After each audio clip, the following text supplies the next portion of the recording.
I don't know why I did the things I do. I don't know why I say the things I say. Rise like a knife that can cut deep inside. Words are like weapons, they wound sometimes. I didn't really mean to hurt you. I didn't want to see you go. I know I made you cry. Oh baby, if I could turn back time, if I could find a way, I'd take back those words that hurt you. You'd stay if I could reach those stars. It's a Godwinson Live News Alert. This one's a fucking wild ride, what can I say? If you don't know, you should know. Nick, and I say this with a 100% sincerity, Nick Fuentes will be a future president of the United States. I say that without any irony. Nick Fuentes is going all the way to the fucking top. I kneel Fuentes Sama. You have won, sir. You have won. There's no gonna be any Kino Casino cope on this one. When we see a winner and a victor in action, we give them the clap.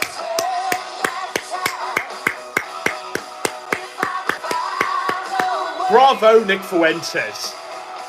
President, at some point in the future. Maybe not 2024, but definitely at some point in the fucking future, Nick Fuentes is going to be president of America land.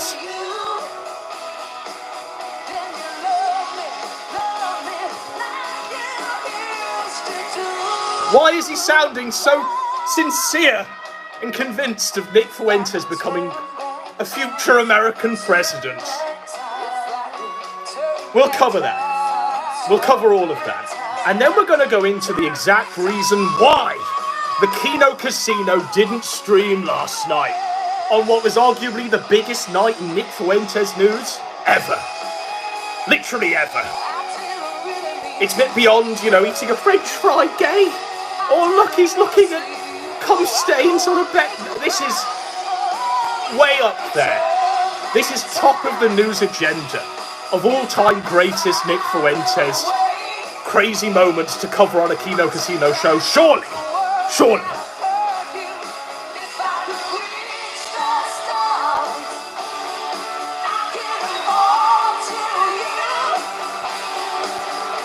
This song has a special relevance later.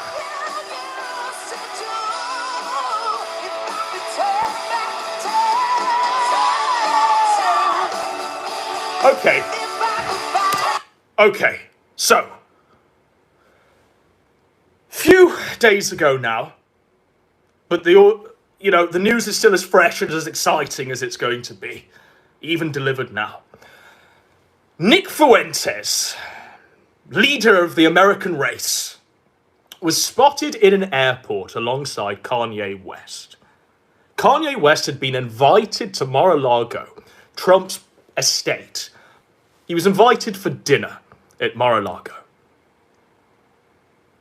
All eyes were on Kanye West, so it was almost perfect that Fuentes was spotted in shot, carrying the luggage, but still in shot, still a known entity. That was great PR. And who was the person that was in charge of that PR stunt? Who was the Machiavellian mind behind it, wielding his little vault there? It was the person that's running Kanye West's campaign. That person is Milo Yiannopoulos. Milo's back.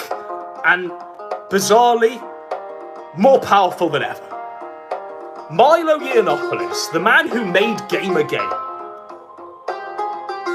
The man who, essentially, if we really think about it, is 100% responsible for getting Donald Trump elected as president in 2016. Milo Yiannopoulos is now the puppet master for Kanye West's presidential campaign. What is what I hear you ask? Because Milo's supposed to be irrelevant, dead and buried. He had to skulk into the shadows when he was defending paedophilia and how all people should be like victims of paedophilia or something, he was saying. It was total fucking insanity. And he said it on The Drunken Peasants, which is even more of an insane nub to this storyline. But there was a time when Milo was really at the fucking height of things. He was going on like Bill Maher. He was on every sort of mainstream news platform shilling for Trump. And now he's managed to claw himself away from that irrelevancy. So if you don't know, you should know. We'll show you sort of the level that Milo was at. When Milo was like really in the gutter.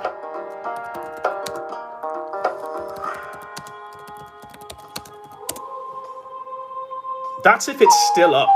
So Milo basically ran onto YouTube, tried to reinvent himself, do some stuff on his channel. And Milo was pretending to be that doctor who accused the Judge Kavanaugh, of a rape back in the 80s. What was the bitch's name? Dr. Christie? Okay.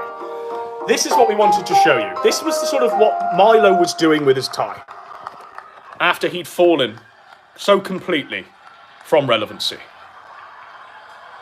Hi. Thank you, senators. That's what Milo was doing. I don't drink, just to say.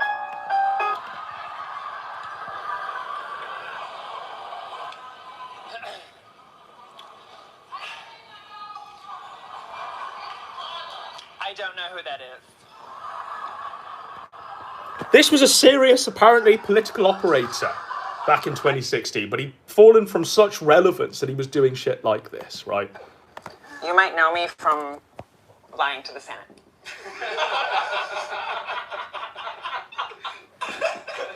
You might be wondering why a woman of my age has such a squeaky voice with this high intonation and vocal fry. But that nice young man from Cory Booker's office said it makes me seem really cute. Ha ha ha, my aching sides! As you all know, I have been the victim of disgusting and hideous violations that have ruined my life. So that's what Milo was doing, right? But there was a game changer in Milo's irrelevancy, his wilderness period. And that game changer was an interview with Nick Fuentes. We'll just show you a brief fucking glimpse of that. That's if it's still on YouTube. And it's been taken off. But basically, Milo interviewed Nick Fuentes. And at the time, all of the American Firsters were like, what the fuck? It's Milo Yiannopoulos. Like, prolific, profound homosexual, degenerate man who's defended paedophilia, been cancelled completely. So, because of the worst thing that you could possibly be cancelled for, right? But Nick Fuentes told everyone to trust the plan. He said that Milo Yiannopoulos was working on the website, the America First website, and he was basically pulling the strings. He was the puppet master behind, like, America First's online infrastructure. And we just had to trust the plan, folks. Trust the plan. And in the meantime, there have been various people who haven't trusted the fucking plan. Various people who've made their name not trusting that plan. People like PPP, Warski, COG, and various other people at A-Log, America First, and Nick Fuentes. Trust the plan. The constant refrain that was given out for years. Trust the plan.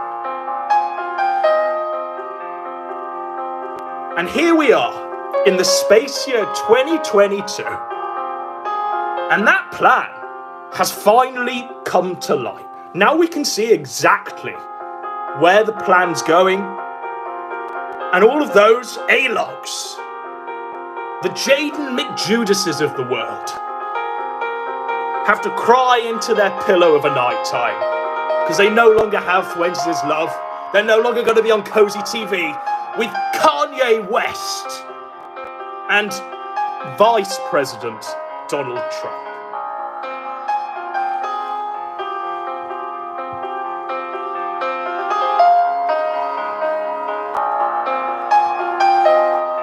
We're going to go with this one, I think.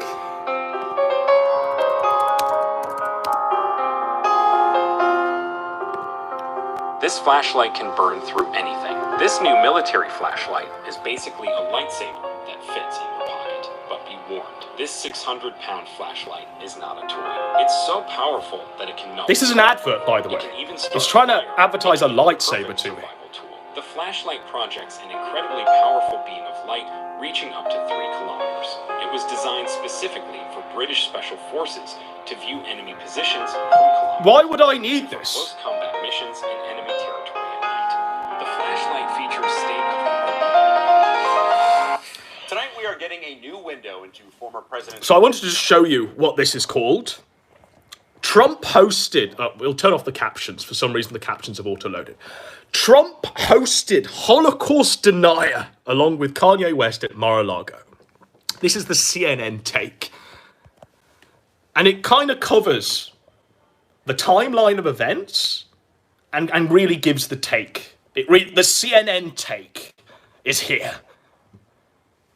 Now, many people wouldn't lead with the fact that Nick Fuentes is a Holocaust denier. Many people would say that's a mere footnote in his thing. But regardless of who was alongside Kanye West, they'd be treated like this. Make no doubt about it.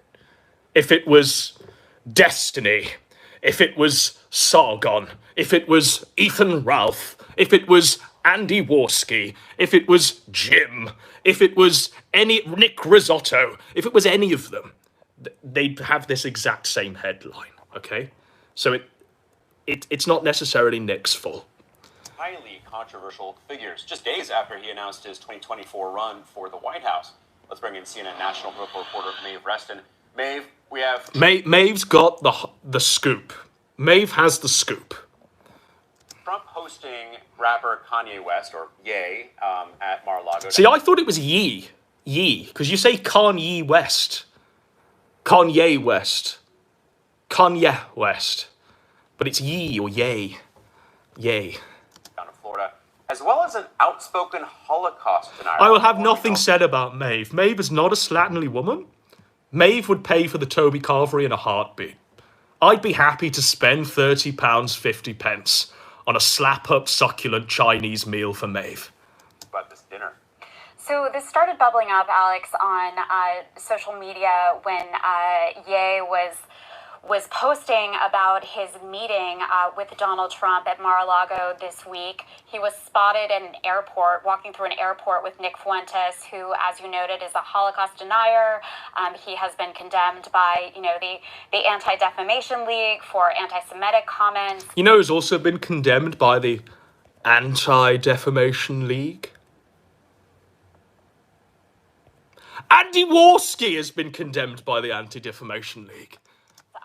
White nationalist rhetoric, but Kanye basically put up a video saying that the three of them had had dinner along with others at Mar-a-Lago, and he claimed that that Trump had been impressed with Fuentes.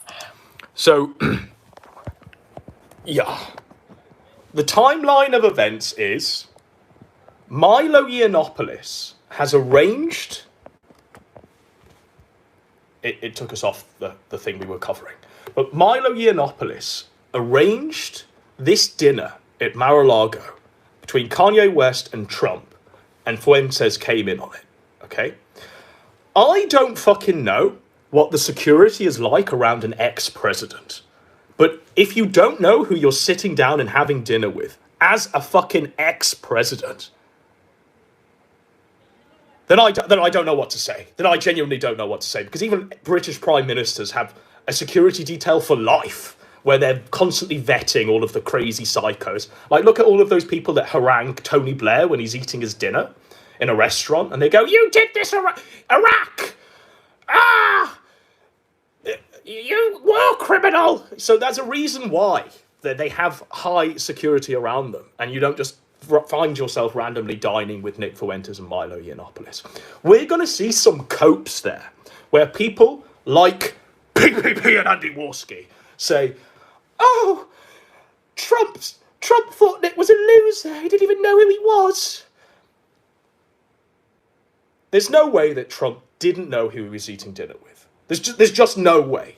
To say otherwise is a complete cope. The people around Trump knew exactly who were there because they had to, because it's their job as security for an ex-president. Are you hearing me, folks? Let's listen to some more of Maeve's take.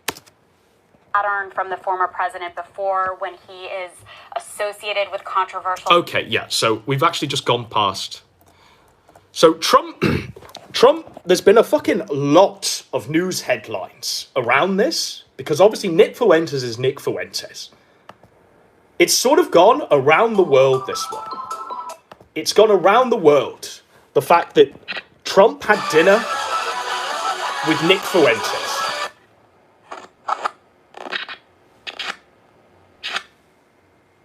It's gone around the world that Trump had dinner with Nick Fuentes, Kanye West, and Milo Yiannopoulos. And people like the Drudge Report are featuring it as saying, Nick Fuentes, notorious Holocaust denier, had dinner with Donald Trump. It's gone around the fucking world. This is big-ass news in the Nick Fuentes story arc. And Trump has had to put out something on his social media, right? He's had to put out something on his social media, not disavowing Fuentes, not apologising for having dinner with Nick Fuentes, not apologising for his association whatsoever. That's the truth. Instead, all Trump says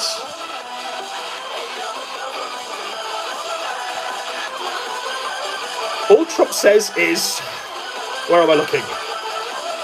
Here. All Trump says is this. And we'll just remove the all around the world touch of class cover that's drowning us out. It's tough. But obviously Trump puts out a thing on his, is it called Truth? His social media platform. It's not Twitter, but it's Truth.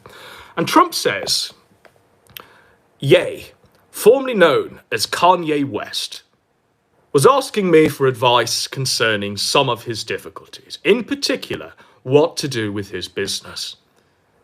We also discussed, to a lesser extent, politics, where I told him he should definitely not run for president. Any voters you may have should vote for Trump. Any voters that you may have should vote for Trump.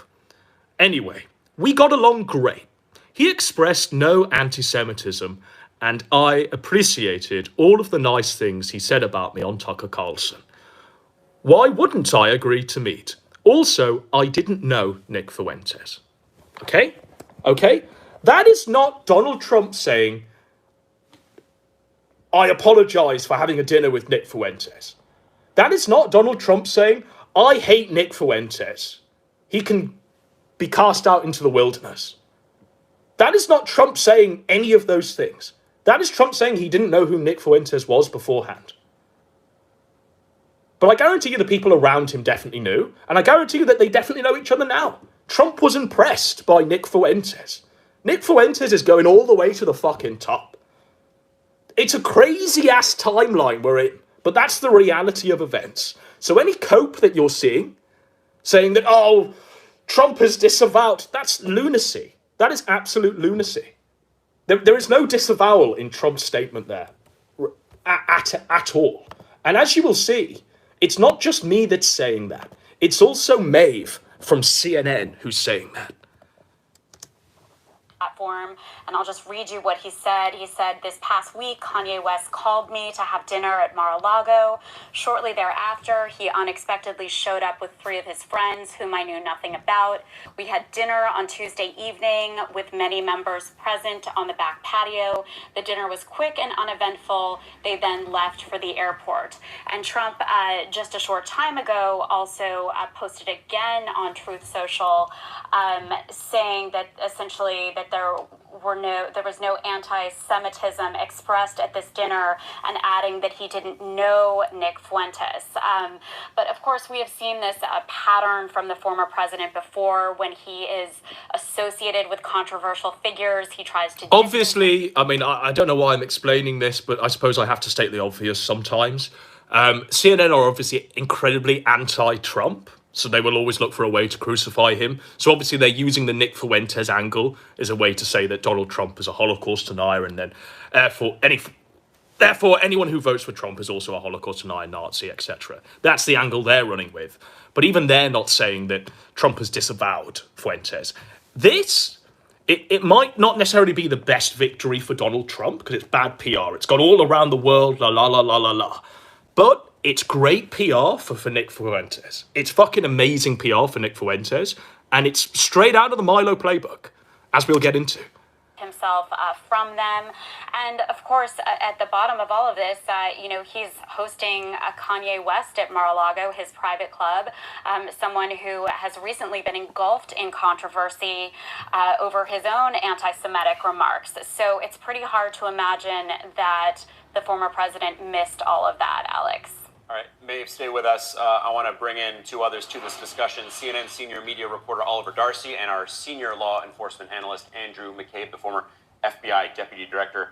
Guys, thank you both for joining us. Oliver, let's put aside for a second the fact that apparently people can just show up to dinner with a former president and he didn't know about it. But this... So, yeah... That's a pertinent point. There's no way you can just show up for dinner with a former president and just not be frog marched out. I don't know. I don't know. Maybe it is possible. Maybe all of us are going to be having dinner with Donald Trump just randomly because he doesn't know who we are. Maybe that's what we're supposed to believe, right? Maybe we can just walk into Mar-a-Lago and have dinner with Trump. Maybe it's possible for any common man. But I don't believe it, folks. I think that Trump and his people definitely wanted Fuentes and Kanye there. And they wanted to give a signal out to the online right because we're gearing up for a new presidential election and Trump wants to capitalize on the momentum that boosted him forward in 2016. That momentum was also intrinsic to Milo's success. Now, I did want to show you some of the video before we go into copes and seethes, folks. And that's not the video we want, because that's coming later. We've got a sort of dual show today, but it all links together. It's great writing from Godwinson here. And I feel it apt to just show you this one and then this one. So this is Kanye West and Nick Fuentes walking through the airport.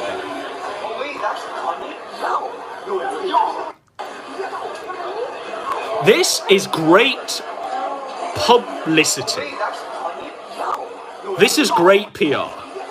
Milo knew exactly what he was doing because whilst he didn't have Fuentes ranting and raving in a speech next to Kanye, whilst he didn't have any of the things that you'd expect, right? Milo understands that less is more. Less is more. And let's not forget the interaction he had with Sargon in that hotel room on that gym stream that time. Milo definitely realizes that less is more, okay? And that's experience gained from a drunken fumble with Carl Benjamin back during Gamergate. But less is more.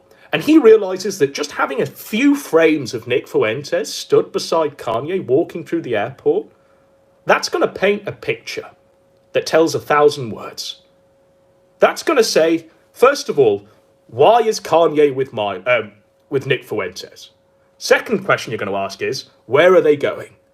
Third question you're going to ask is, where is it going? What is happening? Why is Nick with Kanye? Because Milo has set him up. Milo has put these two together. Where are they going? Mar-a-Lago to a dinner with Donald Trump, the ex-president, and potentially the next president. And where's it all going? Where's it all going? Well, it's all going towards Nick Fuentes becoming a future president. I fucking believe in the bumblebees. I watch the skies and I trust no one. And that black oil virus is real. And the timeline that we're in now, whilst it might seem incredibly absurd, it's real. It's true. It's happening. we're having a resurgence of the meme magic, and brought to you by one of the meme magic masters, known as Milo.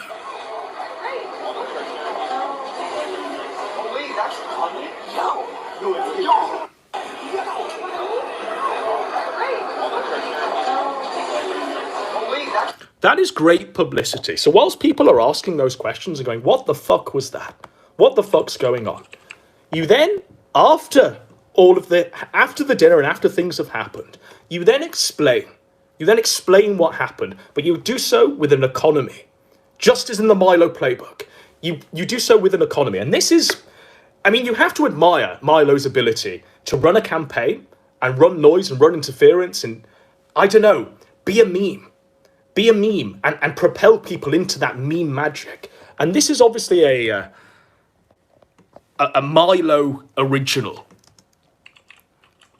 I think the thing that Yeezy HQ, Los Angeles, California, Mar-a-Lago debrief. Trump was most perturbed about me. We'll play this in full speed, then we'll slow it down, because every frame of this is wild.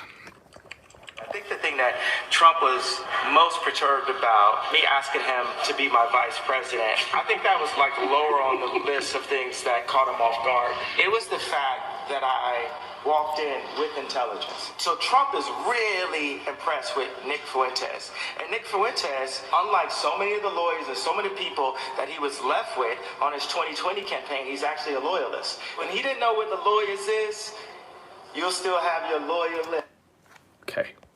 Okay. Now we're going to slow that down. We're going to unpack everything that was in that 31 seconds, because it's over at a blink of an eye, but there's so much in there that no one has fucking covered. And you'd think the top A-logs of Nick Fuentes in the sector would have done the show last night, unpacking this for 6 hours, interspersed with super chats, retarded clapping. Alas, someone has to do their job for them. But better, of course, because nobody does it better.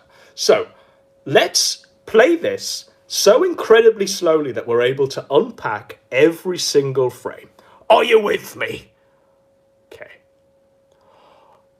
All aboard! Let's go. Let's fucking go.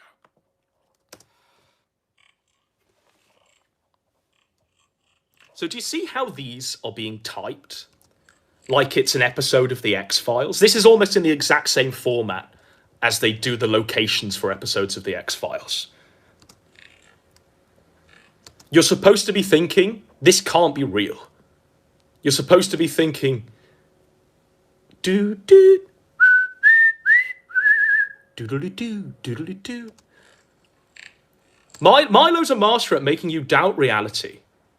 But then, when crazy things happen within his construct of reality, then you just go with it and you believe in the meme magic.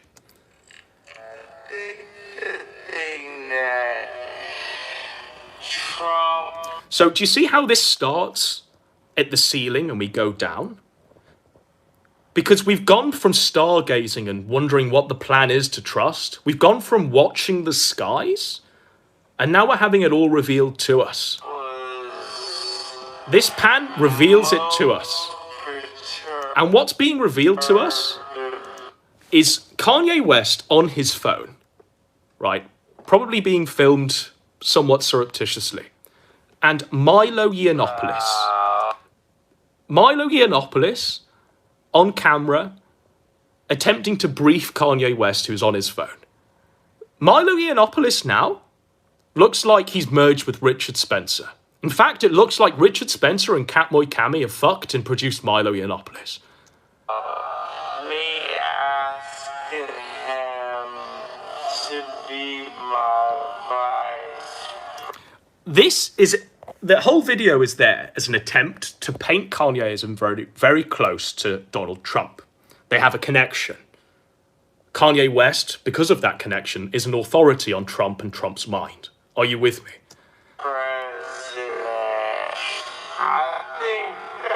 Yet again, another picture. This is at Trump Tower this time. A different context. But again, you can see how close they are. So therefore, Kanye West must be some sort of insight into the mind of Donald Trump, ex and probably next president.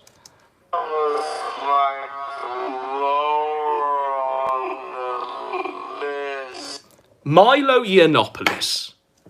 He's reinvented his look, and God knows why he thought that this was an appropriate attire to go in, but he's trusting the plan.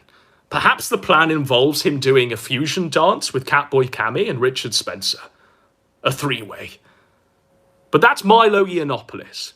Milo Yiannopoulos, the only reason he's actually in this video, and all he's doing is sort of giggling and holding a clipboard and waving his hands while Kanye West is on his phone. But the reason why he's looking official and doing this is purely so he can say that he is running the campaign, Kanye West for president. Milo is a master at knowing how to place himself to generate memes. He doesn't have to speak, he doesn't have to talk, he just has to be there, be present, looking like a Fed, holding the paperwork, and bizarrely looking like this. For many people, Milo has looked like, well, he's looked very strange. He's been like Roger the Alien, but this is definitely his most outrageous of disguises.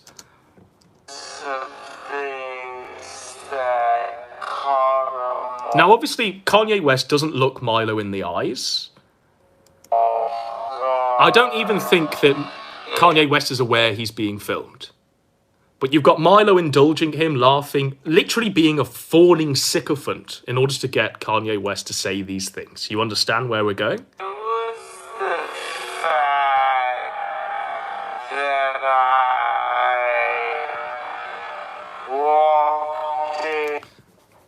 So again, we're showing the clip of Fuentes, Kanye West together. So the connections are being made. Milo, Kanye. Kanye, Trump. Trump, Fuentes. With intelligence. So Trump is really impressed with Nick Fuentes. Trump is really impressed with Nick Fuentes. Trump is really impressed with Nick Fuentes. Now, do you see how it's edited here? This is Milo's editing, and I have to give credit where it's due. It's masterful.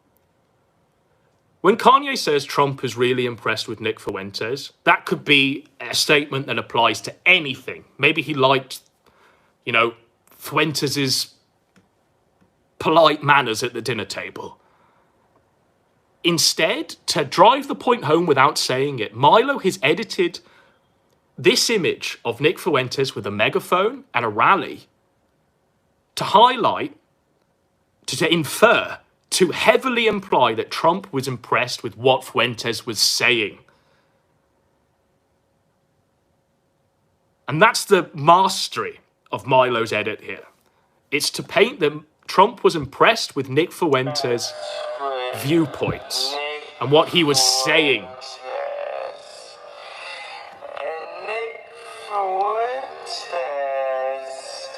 unlike so many of the lawyers and so many people that he was left with on his 2020 campaign, he's actually a loyalist. Nick Fuentes is a loyalist. A loyalist. Okay? So that's where we are currently. Now, if you hate Nick Fuentes and America First, and you've been trying to spin coats out of what's been going on, I think it's incredibly difficult to deny the reality of things. Because even if you hate Fuentes and say that Trump didn't know who the fuck he was and all of this stuff, you can't deny that he's literally being endorsed by Kanye West. Kanye West, who literally has an ability to dine privately with Donald Trump and discuss matters not just relating to politics, but his own life. You can't deny that Nick Fuentes is, at this point, 2 steps away from Donald Trump. That's the truth. That's 100% the facts. But if you've been A-logging him and saying that he'll never be anything, he'll never amount to nothing, he's just sniffing cum from bed sheets. He's a loser. He's a homosexual. He eats a French fry gay. He's a scrawny dweeb.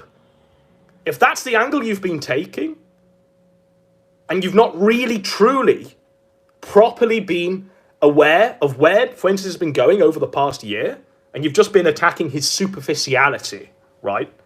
Then this, the Kanye West Trump revelations, blow all of that apart. They blow it all to smithereens. And there's a reason why you didn't get a Kino Casino last night, folks. Because they were crying into their pillows. They were felted. I'm having a panic attack. Fuentes is supposed to be completely irrelevant. He's supposed to be a child in a basement with zero political power or influence. It's what you're supposed to think. But because they haven't A-logged him and attacked him on the political points that he's been saying forever, because they wanted to keep it fucking dumb and retarded as fuck so Warski could clap along and read super chats. When a moment of superficial victory, as the one we've seen just, occurs, then they have no methods of defense. There's no holding the line. There's not even a battle, right? I want to show you some copes, some absolute copes that we saw from the people that were, the Meto sisters, the casino hoes. So this was a cope that was given. Oh, look, he's bombing Nick Fuentes. Okay. But again, it's superficial. It's not necessarily like,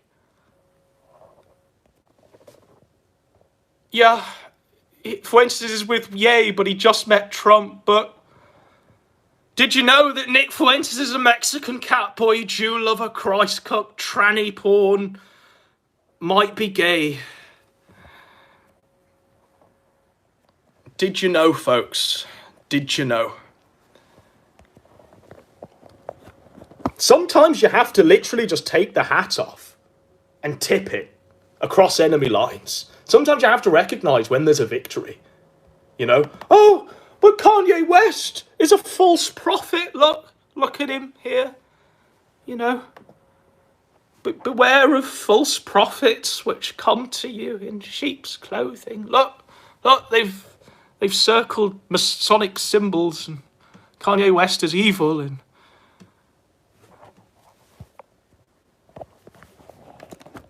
but there's no denying the victory we can see before us. Fuentes and Kanye West are best of friends now. To the point where Fuentes, last night, had to retire. He's basically down tools on his own show because he's destined for greater things. Because he's going to be running the communications for Kanye West's presidential campaign. Fuentes has decided that there's a greater power for which to serve. And if you're a casino sister and you've been weeping into your super chats there, or whatever the fuck they do, if you're really that fucking deluded, then you've been like, oh, I just want to show you this 1 second. So, the announcement from Baked Alaska, Yay 24. Nick Fuentes is indefinitely suspending his show after 6 years whilst he moves full-time into political operations for Kanye West in his bid for the presidency. If you've been saying that Nick Fuentes is literally a child in his basement that has zero hope or chance of being anywhere near the White House or anywhere near serious political influence or power, then that just there blows it all out of the fucking water. Your whole argument, every show that you've strung out for 6 or 7 hours every week is blown out of the fucking water. You are completely fucking decimated by Baked Alaska, no less.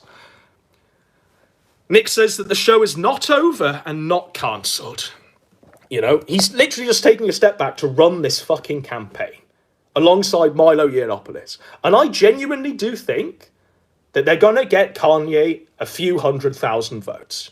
I genuinely do think that this is going to be a springboard and great political experience for Nick Fuentes in how to run an IRL political campaign that he will then use to make himself a president of the United States. It's fucking happening.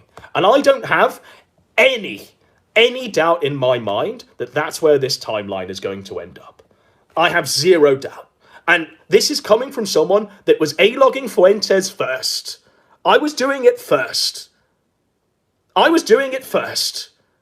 You know, the videos where we said Fuentes pooped his pants and we interviewed his mom and we did the documentaries on Fuentes, laying out what's going on in America first, laying out Milo. We did it first. We did it better. And even I can't deny that this is a flawless victory for Nick Fuentes. Absolutely fucking flawless. But there are those out there who are denying it. There are those out there who are seething, coping,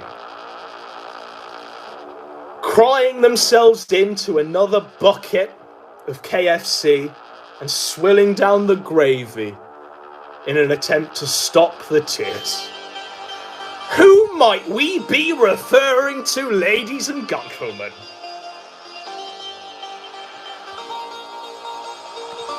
Who might it be? Who may it be?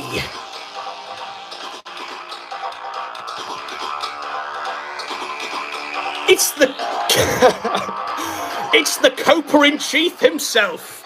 It's PPP. Remember, AF is delayed this year. Also, no refunds, Groypers. Nick has surrendered his bully pulpit daily AF show in order to go and be on a leash for Master Milo. He already seems castrated and lower energy. I'll do anything. He'll do anything Milo says in order to rub shoulders with celebs. He'll have no real influence. He's 100% owned. We're gonna enhance that one. We're gonna enhance that one, folks. PPP has surrendered his bully pulpit, Kino Cathedral, in order to go and be on a leash for Master Warski. He already seems castrated and lower energy. He'll do everything Andy says in order to rub shoulders with celebs like Sam Hyde and Keemstar. He will have no real influence. He is 100% owned. It's fucking cold, folks. And I suppose it is what it is, yeah? It's tough, buddy. Your daily reminder that Milo, Nick Fuentes' boss, is an unreconstructed Zionist. How can you fight Zionists when you work for one? Nick giving this low-energy, rambling speech where he quits his show to go work for Milo, who just confirmed on the show he'll be signing Nick's paychecks from now on. Seethe! Seethe and cope and piss and shit. Ladies and gentlemen, that is absolute unconcentrated text to seethe there, folks. Without any self-awareness of his own thing. And in order to try and bolster his seethe and gain validation for his seethe, he's doing the appeal to Daddy Jim. The desperate appeal to Daddy Jim. Daddy Jim will save me again. Daddy Jim is on point. I'm not going to read this because it's an exceptionally cold take. It's an exceptionally cold take from Jim. He's decided to pin this tweet. So, to get it straight, the saviour of the white race is now a black rapper whose campaign manager is an open homosexual. Milo keeps blackmail on everyone around him and provides evidence to the... I don't know why I'm doing a Jim Sterling voice, but let's go with it. Triple A! And the comms director is a homosexual Latinx 24-year-old.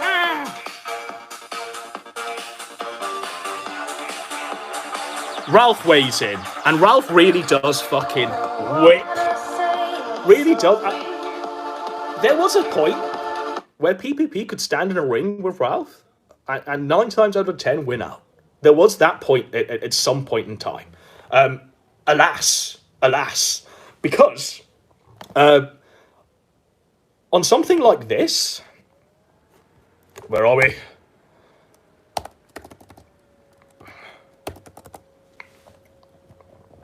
So Ralph says, your daily reminder that you weigh 800 pounds and co-host a show with a baby-killing coke fiend.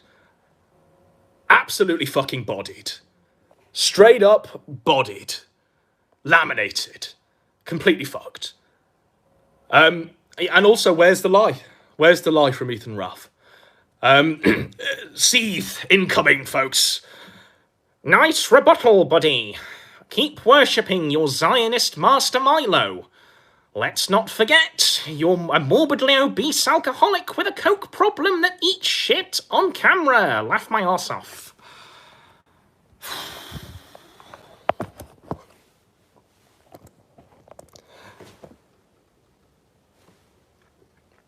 People want me to enhance this and pick apart the cope and seethe? Okay. I'll give you what you want. Let me just get the music back, and we'll give you exactly what you want, folks.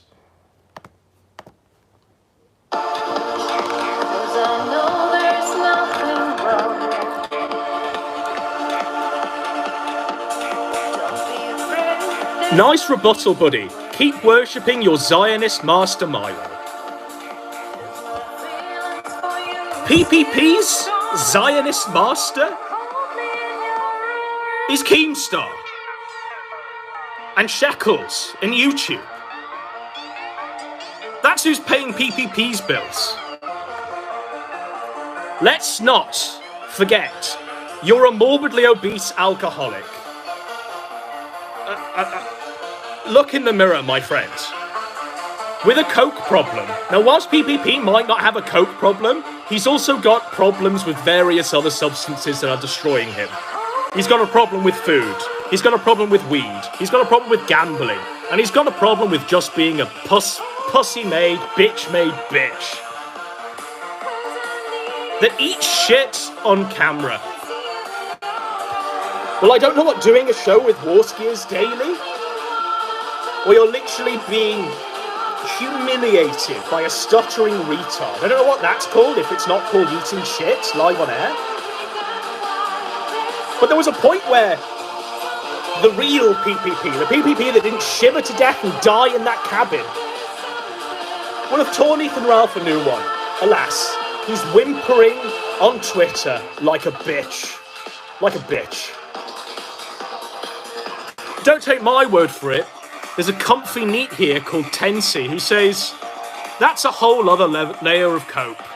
You kept saying every single week that Nick would never have legs in politics, and you were wrong. Accept your L and move on. For real. Based Tensi.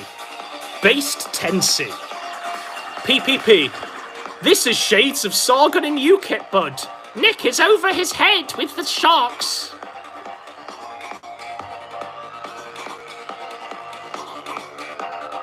Now, shades of Sargon and UKIP? Not even slightly. Not even one. Sargon's whole point before he started this UKIP arc was that he wanted Donald Trump to tweet out Gamergate. All Sargon wanted was Trump's validation. Well, Nick has that. So it's nowhere near the fucking UKIP Sargon arc. Trump and Fuentes aren't little fringe figures. This news has spread all around the world. La la la la la la. It's been all over the fucking airwaves. It's top featured on like Breitbart, the Drudge Report. It's all over the fucking place. CNN are covering it. MSNBC are covering it. The BBC News are covering it. Every fucking news network in the world is covering this.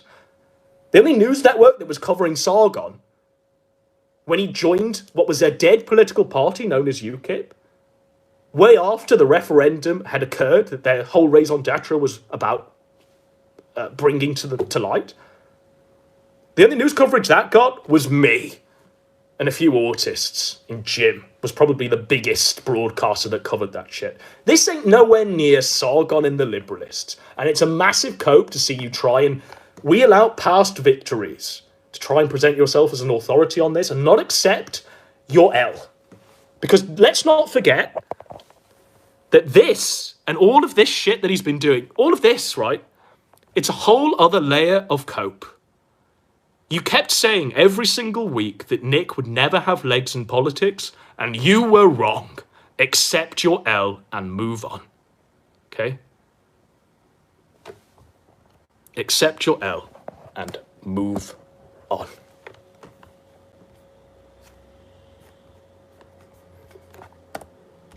I think that's the last of the PPP seethe. That's the last of the PPP seethe. So, I feel it apt now to line up the next part of this show, because we've barely even gotten started. The first hour was supposed to be this. The second hour is the reason why Kino Casino didn't stream last night, covering the biggest happening in Nick content ever. Literally ever. You might be thinking, oh, it's because they were so fucking felted that they absolutely couldn't muster a show together. They couldn't manage to get their act together, stop the tears from flowing, and put on a show where they covered this. Because any coverage would just mean that they've completely lost. But there is a reason why they didn't stream last night. It goes deeper. It goes fucking deeper, folks.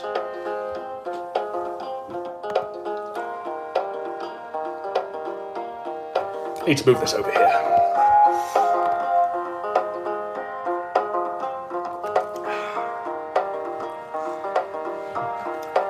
Because at this point, I feel it apt to bring out the best co-host in this sector.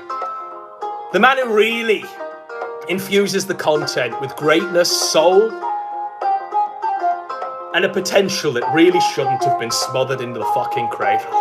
That co-host, the greatest of them all, Lil Andy. Lil Andy Jr.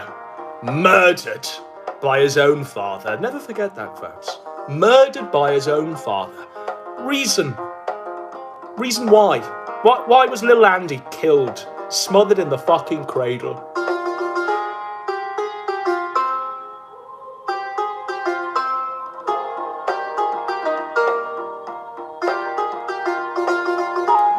There's a reason why Wolski murdered his own son.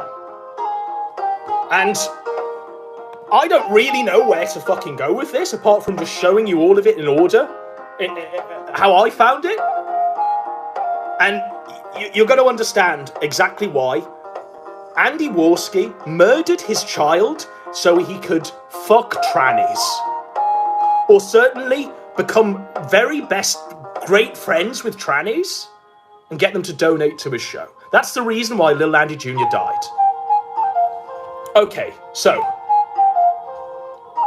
this is a tranny that Andy Wolski follows on Twitter. And not only does he follow it, he's best friends with it. And I am 100% convinced that I have found the identity of Metokur Masochist. It's real. There's only one reason why Metokur Masochist keeps giving Andy Wolski hundreds and hundreds of dollars. It's because it's a mentally ill tranny that has a bizarre association with Andy Wolski going back years and years and years and years and years. I'm ready. Let's go. So this person here calls itself Rena Jurje, and it's Metokur Masochist. It's a tranny. It's a tranny. And it's followed Wolski for years and years and years. We're getting into more of this.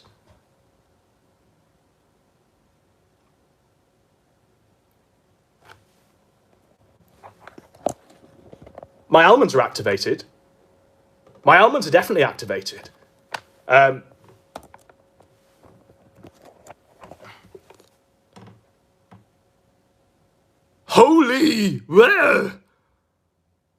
Of this is true.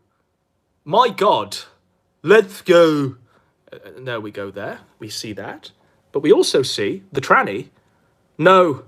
My life history and family photos. Fuck, I was wondering where it's been weird. Oh no. I'm sorry to hear. I'm more hyped. They've been stealing people's info without consequences. So this isn't just a guy he's randomly followed. It's not just a guy that... We're painting the case here because there's fucking loads of this shit. It's not just a guy that he's followed and not had any contact with. There's yet more, ladies and gentlemen. Oh yeah, that def makes sense, bro. But so does all the platforms, I'm sure. And look, as you can see, there's a great discussion they've been having. And this is over years and years and years. Let's read this one from Metokur Masochist. Love your stuff, by the way. Oh, thank you. You enjoying the YouTube so-called stuff? The next step is going to be massive. Nice. He's been on and off, but that's always good to hear. The rabbit hole we're about to dive into is completely fucked, okay? The tranny, Andy Warpath Warski, out here simping. So the tranny's calling it out for simping. Calling him out for simping. And here he is liking the tranny's tweets. This picture, by the way, I'm going to show you what that picture was. You're going to think, why has Andy Warski liked this? Is he just a complete... Mask is off. Why is... And what I've done is I've decided to... I've edited Warski's face onto this, purely in the interests of censorship and keeping it a family-friendly show, okay? This is what Warski liked. Now, bear in mind, Warski's face wasn't on these. Wasn't on this tweet.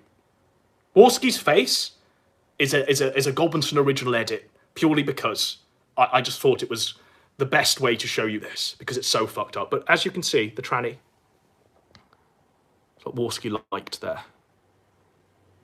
That's what Warski liked. Now, obviously, Warski's face is covering up a throbbing, veiny schlong. I have a body and a dress and also a dick, XD. I really hope I'm not catching anyone off guard here. But while you're mesmerised, Andy Warski, let me take advantage of you. Come down in front of me.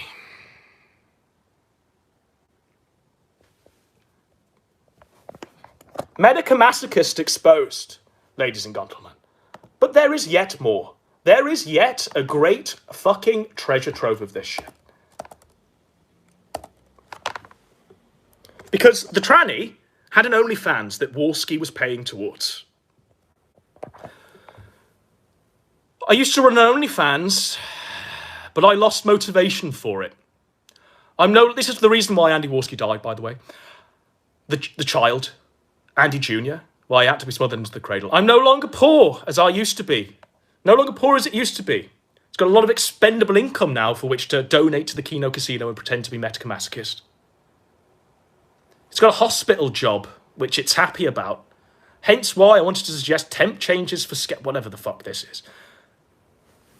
But it used to have an OnlyFans. It doesn't need an OnlyFans now.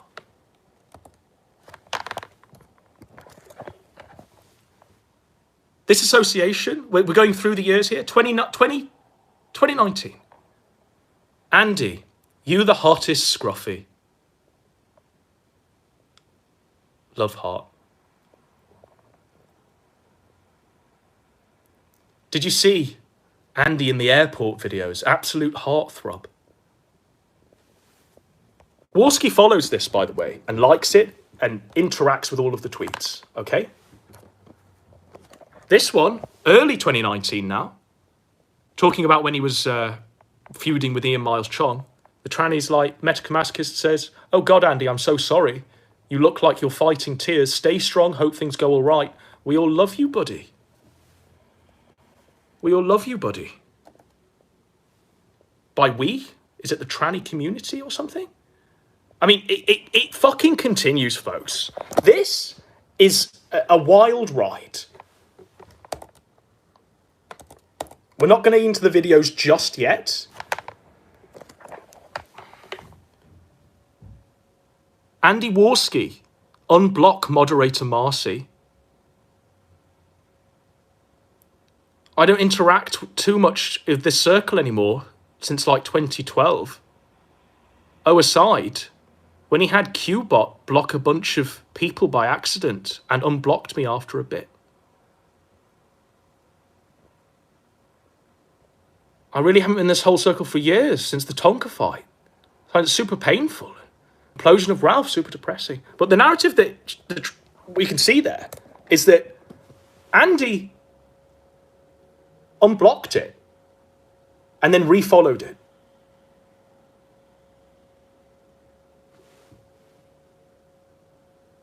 And then carried on this friendship where it was like absolutely hand in hand associating with. So Warski follows this tranny right now, and here's the tranny crying about when it was unfollowed by Andy. Instead, Warski followed it back, got it to call itself Metokur Masochist and donate to the Kino Casino. It's over, Casino Sisters, is it not?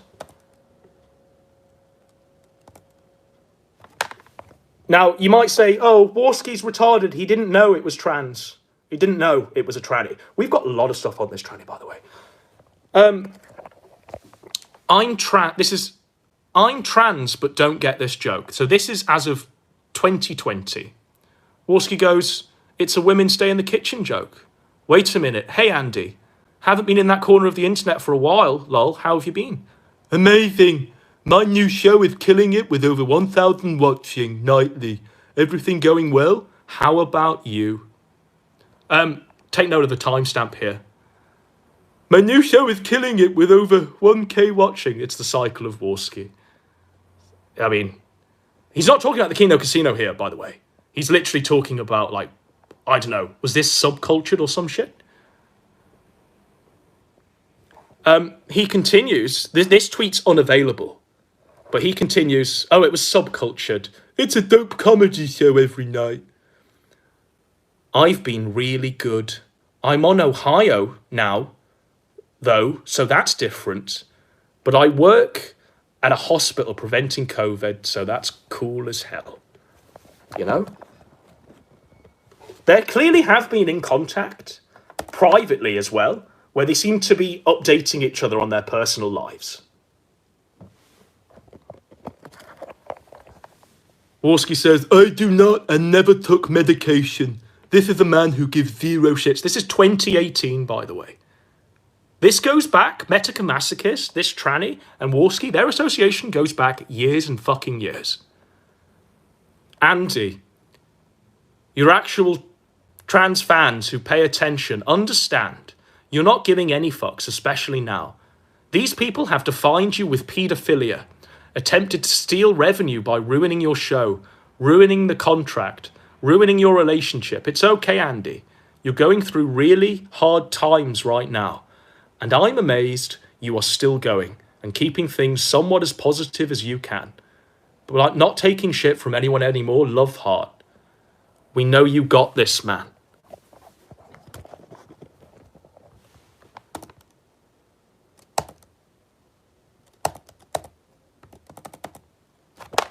I'm going to show you who this tranny is, okay?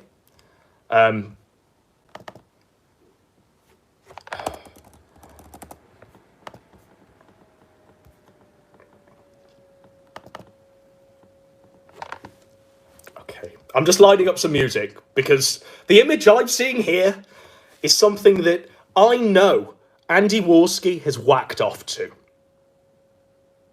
Something that I know Warski aborted his own son to whack off to. So, we are going to line up some...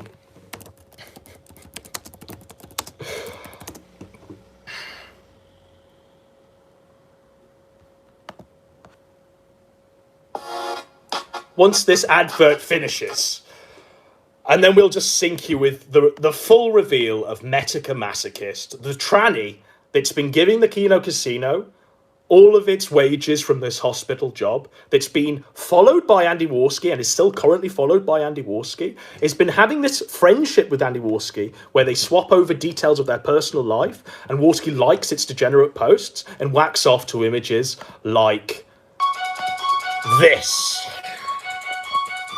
Metokur Masochist.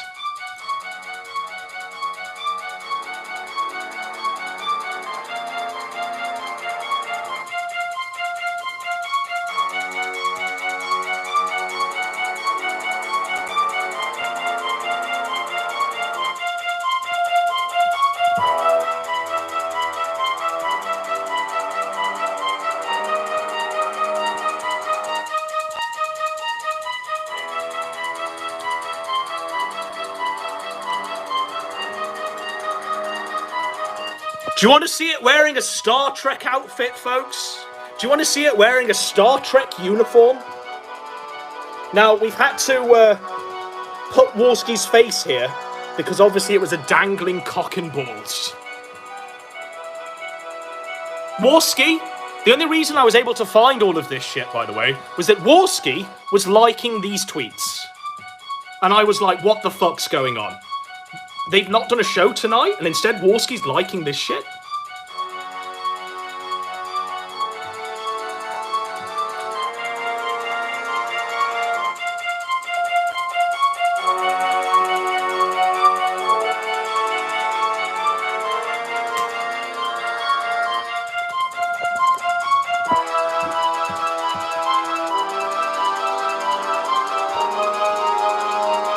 Give your head a fucking shake there, buddy.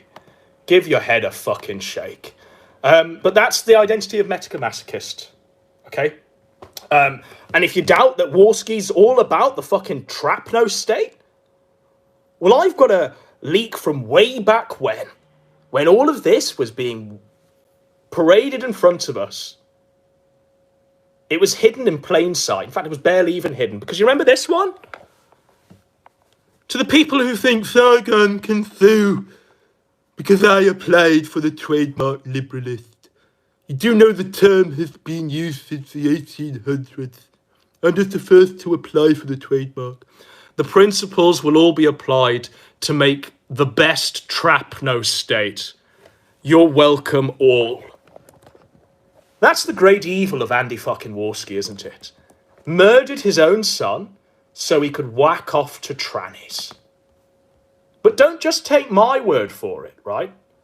Don't just take my word for it, because we're going to look now at Andy in his own words. Andy Warski, this is your life. This is Andy Warski in his own fucking words. And this is content that comes from my own personal archive. This is content that comes right from the Godwinson vault of all of the stuff that got deleted, right? But we were saving it for a rainy day, Andy. We were saving it for a rainy day. And winter has come, my friend. It's Andy Warski. Let's hear his words, shall we? You know what? I know a girl who's had 7 abortions. 7 abortions. You would think at like 5, you'd be like, hey honey, you wanna, I don't know, stop fucking having abortions? Maybe we do that. Who knows? That's a bit rich, coming from Mr. Andy Warski. A man who forced his pregnant girlfriend with a shotgun to her temple. A bag over her head. He drove her to the abortion clinic. He dragged her into the office. He threw money at the doctor to perform the abortion. And on the way out, he kicked her down the stairs to ensure that the job had been finally finished. And instead of giving her a lift back, he just left her in the street to cry. That's the story of how Andy Warski murdered his own fucking son. Try that? I bet the semen in his balls is like rock, paper, oh, rock. Who picks rock? Alright guys, well, hopefully she keeps me. I wonder if she goes to the same place to have her abortions. Or does she shop around for prices? Holiday special on abortions. Save 50% on any abortion that you want. And any method of choice. I wonder if she does head to the same place, because if she does, it's not like really like an abortion clinic anymore, you know? It's more like a Waffle House. Like, hey honey, how you doing? You want the usual? Scrambled fetus and OJ? Scrambled fetus.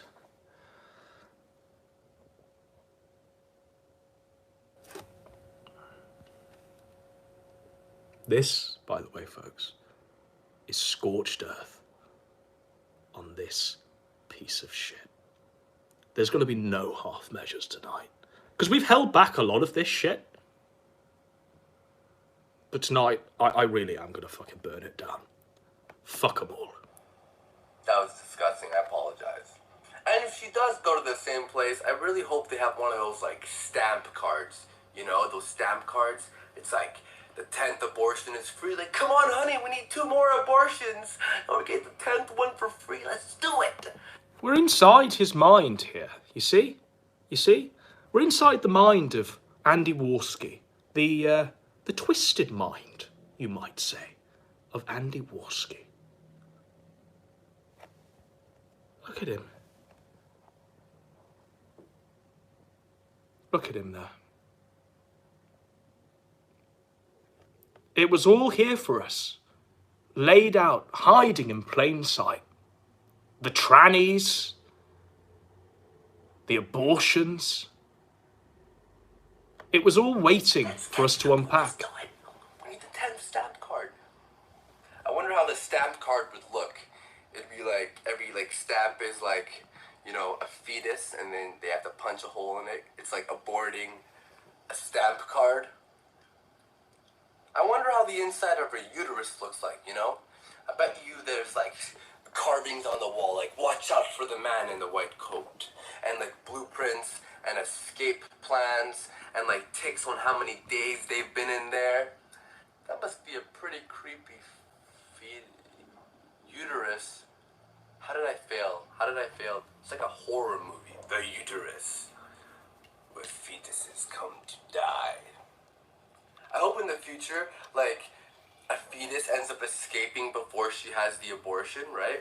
And it's like, she's still with the umbilical cord, and she's like, stop having abortions, keep me, okay? I'm gonna be a fucking lawyer or a doctor, I promise you that, but just keep me.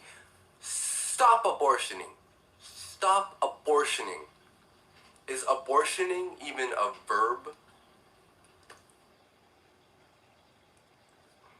If not, I now call copyright on the word abortioning.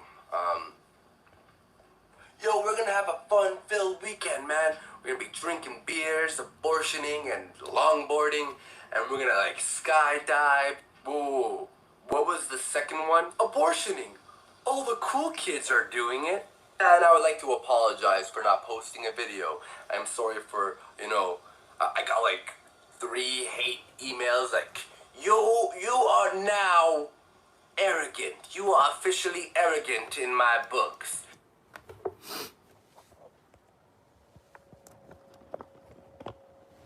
Events that have happened are happening now, ladies and gentlemen. So that you've just heard his thoughts there on abortions, right? And a lot of that was sort of him imagining what it would be like to abort a child. But now he's got true experience of all of those things that he hypothesized in that video. He's got true first-hand experience of all of that. Because he murdered his own son.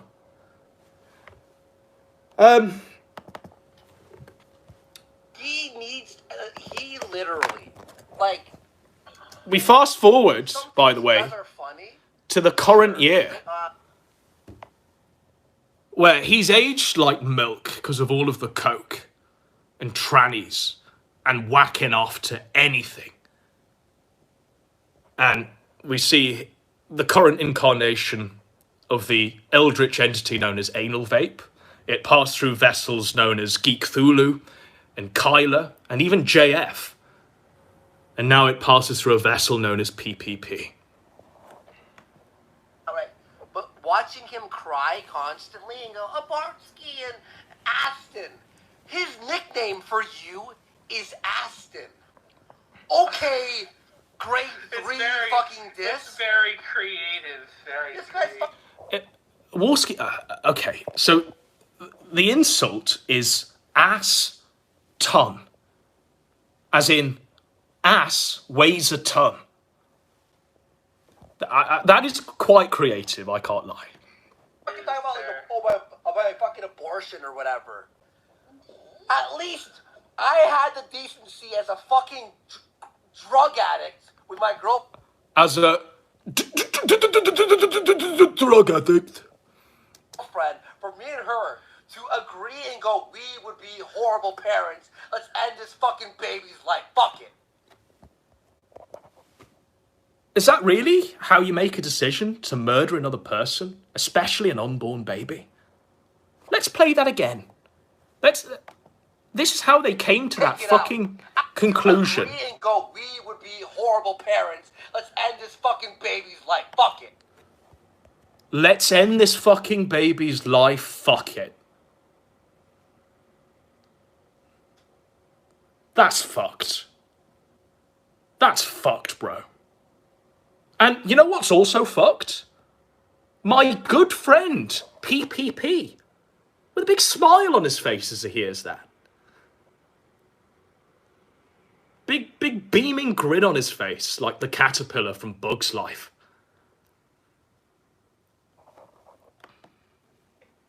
Take it out.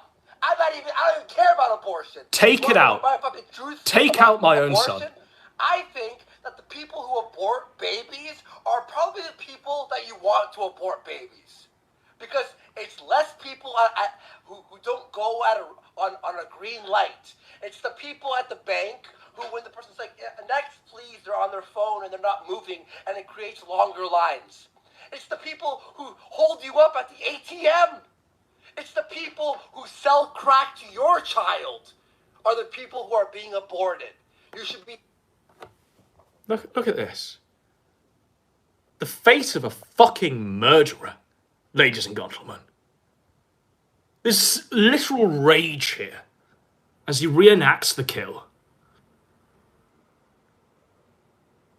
It is evil. Pure evil.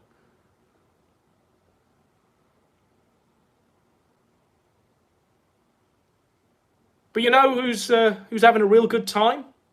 Who's having a real good time? The caterpillar from Bug's Life. That's fucked. That's super fucked.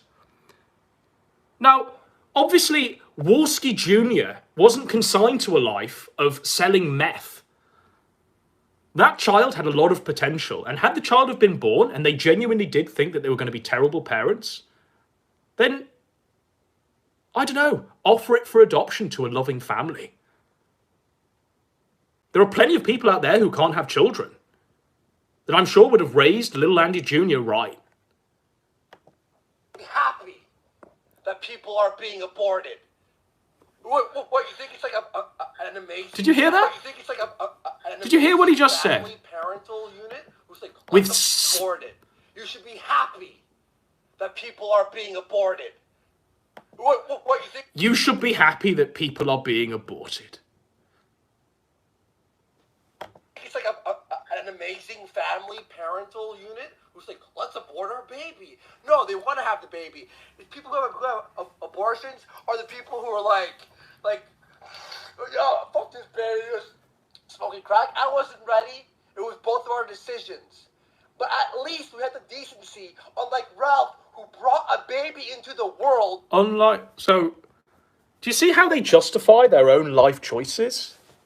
They justify their own life choices in measurement to Ethan Ralph. That's kind of fucked, is it not? I don't wake up in the morning, abort a child, and go, well, I did this because Ralph had a kid. That's a deranged way of thinking. And I'm not, like, the greatest expert on Ralph these days. But from what I can see, he's just taken his family to a Havana penthouse and they've had a really good holiday. I don't think Ralph's been a real terrible dad. In fact, I think that bitch who's got his child in California, she's an awful mum. And bizarrely, that child would be better off with Ethan Ralph. But there's hope for that child and for both of those children. Do you know why there's hope? And there's a future? Because they weren't murdered in the fucking cradle, Andy Warski. These have a long life to live where they can redeem themselves and they can do great things in their life. They have potential because they were born into this world and weren't murdered by their own father. Ethan Ralph, guys. Get a grip. And abandoned it. And now is not taking care of it and is hiding underground in a fucking bomb shelter from a baby. His own baby. Oh, alright. Andy Jr. bros, no! Andy Jr.'s at least in fucking heaven, fucking rolling around in clouds and shit. Andy Jr.'s at least in fucking heaven, fucking rolling around in clouds or some shit. That's the justification for why Warski murdered the son, so he could whack off to traps. But it's okay, because Andy Jr.'s in heaven and rolling around in clouds or some shit. Warski's just said there, it's better for the baby to be dead and roll around in clouds than it is to have a life where it can change its mind, where it can see more of the world and live a lifestyle that's more appropriate than selling meth. I mean, that's how Andy Warski genuinely was thinking when he murdered his own son. That he would constantly be this drug-addled moron and wouldn't step up when the child was born, or wouldn't have the decency to hand it over to some people for adoption who could raise the child with the correct parenting that it deserved. He just thought he was going to be Andy Warski forever. And, you know, he hasn't changed, has he? He still is the Andy Warski that had murdered his son. There's no repentance or contrition here. But your fucking baby's abandoned, and now your other baby's abandoned. I mean, it's so rich that he talks about children being abandoned when this man literally murdered a fucking child. Do you think I care about fucking... Oh, yeah. I will say this. Going through I will say this. He says, fighting back the glee and the joy and the laughter. I will say this. After Warski has gone just completely unhinged. He's red in the face. He's been screaming. Fucking end the child's life. But I will just say this. Should we hear what I will just say? IP2 clips, even though I'm against abortion, is probably the ultimate argument for abortion. You know, I hate to say it. I hate to say it. Have abortions as a... I disavow some of what Andy is saying, you know, but it's pretty fucking jokes. This is like Andy's unhinged. I disavow some of what Andy's saying, but the murder of his own son is pretty fucking jokes. That's fucked. That's fucked. That's truly fucked. I don't think you should have abortions as a means of contraception. You know, all that bullshit. And I also... I don't think you should have abortions as a means of contraception. For people who doubt how much of a retard Andy Warski is, just let that one sink in, ladies and gentlemen. I believe it is killing a baby. I'm not going, well, it's just a bundle. I know what it is. I understand what it is. He knows what he's done. But he knows it's killing a baby. It's not just pixels on a screen. He knows the magnitude of his actions. But he's unapologetic. Here's my opinion. I don't give a fuck. This whole Roe versus Wade thing, I'm like, everyone's like, where's your opinion? I don't care. I don't care about other people's babies. Do you know why Warski don't give a fuck about the murder of his own son? Because he's got his bread and circuses. Because he's got his Metokur Masochist facilitating him. Making him feel pleasure and joy. He's got this to whack off to every time it tweets. He's got this. That's why he's murdered his own fucking son. He's also got... In fact, we'll play this, shall we? We'll just play the rest of it, and then we'll go... I don't care who dies. I don't care who lives. I care about doing the show with Ashton, boxing, playing video games, watching movies. That's why Andy... hanging out. That's why little Andy had to die. That's why little Andy had to die. Hanging out with the boys and having some beers. Ooh, some black fucking women in Chicago had an abortion. I'm like, I hope they have a party for it. I don't care. This is Keno. This is some Keno shit. I wonder... This is Keno. This is some Keno shit, the murder of a child. what Andy Jr. would think of this unhinged rant. Andy Jr. And they're like, Andy oh, Jr. you like, killed I your love son. you, Dad. Maybe it was a fucking... Maybe it would have ended up being a retarded baby. You don't know that. If I, when I was in my cokehead phase with my ex, had a fucking... Look, it was revealed by Geek Thulu, that fucking piece of shit. You revealed this. Now everyone thinks I care about this thing. You know what, Andy Jr.? Give a... And then We like, care. And then Andy forced her to have it. We and care. Then she played Mario where she stopped. Little buddy. Oh, when she stopped. You want to know the... We're she's here like, for you, I'm in pregnant. your spirit. And I went, what do you... We're praying for you. She's like, abortion. And I went, cool. Because we know you ain't rolling round That was on the little clouds conversation. there. It was sad. We know because you were murdered by your own father. You're burning in the fires of hell. I don't think you should have an abortion. And it's awful, because you shouldn't be there. The only person that should be burning in the fires of hell I can't even believe there are motherfuckers is out this there man. that said fire Warski. Like, this is the Warski that we No, you know what? I don't give a fuck. Andy Ransky back. You know what? This is Okay, the you know what? fucking, like... The cope. The cope. If y'all want it back, like, I was trying to on Tarsky King mode. Like, I was this trying is to be base. the nice laughing fucking F slur. You know what? If you guys want now, because everyone's gonna throw tomatoes anyway, I'll just say whatever I fucking think. And my thing is, King! Yeah, tell us what you really think, Andy. Tell us what's really on your mind, Andy. Tell us about the cocaine. Tell us about the murdered son. Tell us about the traps. Tell us about the tranny, known as Metokur Masochist, who's been giving you hundreds of dollars on live stream every time you go live with the Keno Casino, that you've maintained an intimate friendship with since, at the very least, 2018.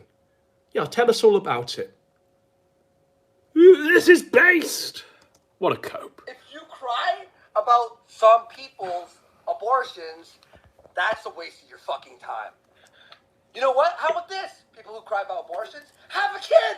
It's a waste of your time to keep the memory of Lil Andy alive. It's a waste of our time, apparently, to mourn the death of this fallen king. Baby, I don't care. We care. I literally don't care.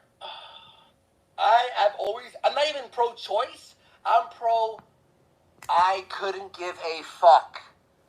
Warski's pro-decadence. That's what Warski's pro, you know? Warski's just decadence personified. And he will murder, not just his... I mean, he will say something. If a man will murder his own son, if it got in the way of his pursuits. That says something about a man, does it not? That says something real fucked about another man. Very few people would murder another, let alone their own son, so that they could wank off to traps.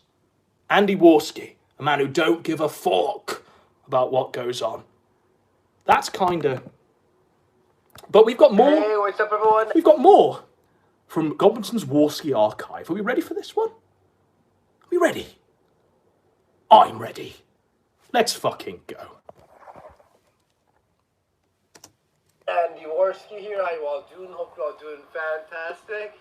I'm here with Chris Warski. Chris Warski's back there. And I had the idea, turn up the fan. I had the idea to do the gay porn challenge. Well, Chris wants to do a challenge. Remember, this is the reason why. This is the reason why Lil Andy Jr. was snuffed out. It's the reason why, folks. so we could do the gay porn challenge. Like we'll do an arm wrestle or like a disgusting thing, I'm like, or what if we watch gay porn and the first person to look away gets punched?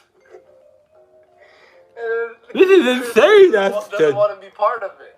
I don't want. So at this point in the timeline, the eldritch entity known as Anal Vape was inhabiting the Chris Warski host body. It would then go on to inhabit the JF host body, then the Failure ghost body, host body. Then Geek Thulu was the host body. Then Kyla was the host body. And now the host body is PPP.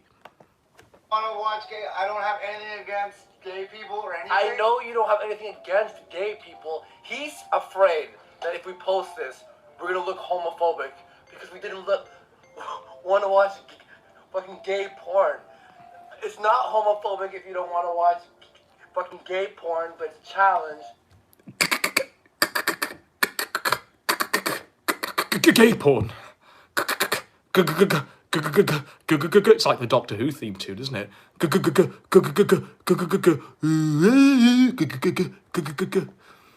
how long you could look at the porn without looking away. That's all it is. It's not homophobic. I've been desensitized to a lot. Have you been desensitized to homosexual porn? No. Then that's what makes this challenge entertaining. God, you're fucking. Like, we'll watch. Honestly, it's just whoever looks away gets punched, okay? Oh my God. Okay, and let's just do Lil Andy had to die for this. what do you call it? Disclaimer here. And now. We're not homophobic. We are in support of gay people, gay marriage, trannies, all that shit. Fuck that. However, as a straight male, we are straight men. We do have. I'm gonna put incognito window here. I don't want no one heading through my history. Who's gonna go on your history? I don't know. Maybe if I have a chick over and she's looking through my shit, she goes, "What the fuck is this? Man on man." Well, first of all, I've never searched gay porn before, so you're. X to doubt. X to fucking doubt that one. That's a hard X there. I have no doubt in my mind that Warski has observed, participated in the masturbation of lots and lots of fag porn. Whether that man's wearing a dress or not, it's still gay to me, bro. You're gonna help me, okay? You're gonna help me. Okay, sure. All right. Shut up, Sure, buddy. Fuck you. I have never watched gay porn. Here we go. All right, so we're on a page where we're not gonna even show you guys. It's just X videos. All right, so do you just type in gay here?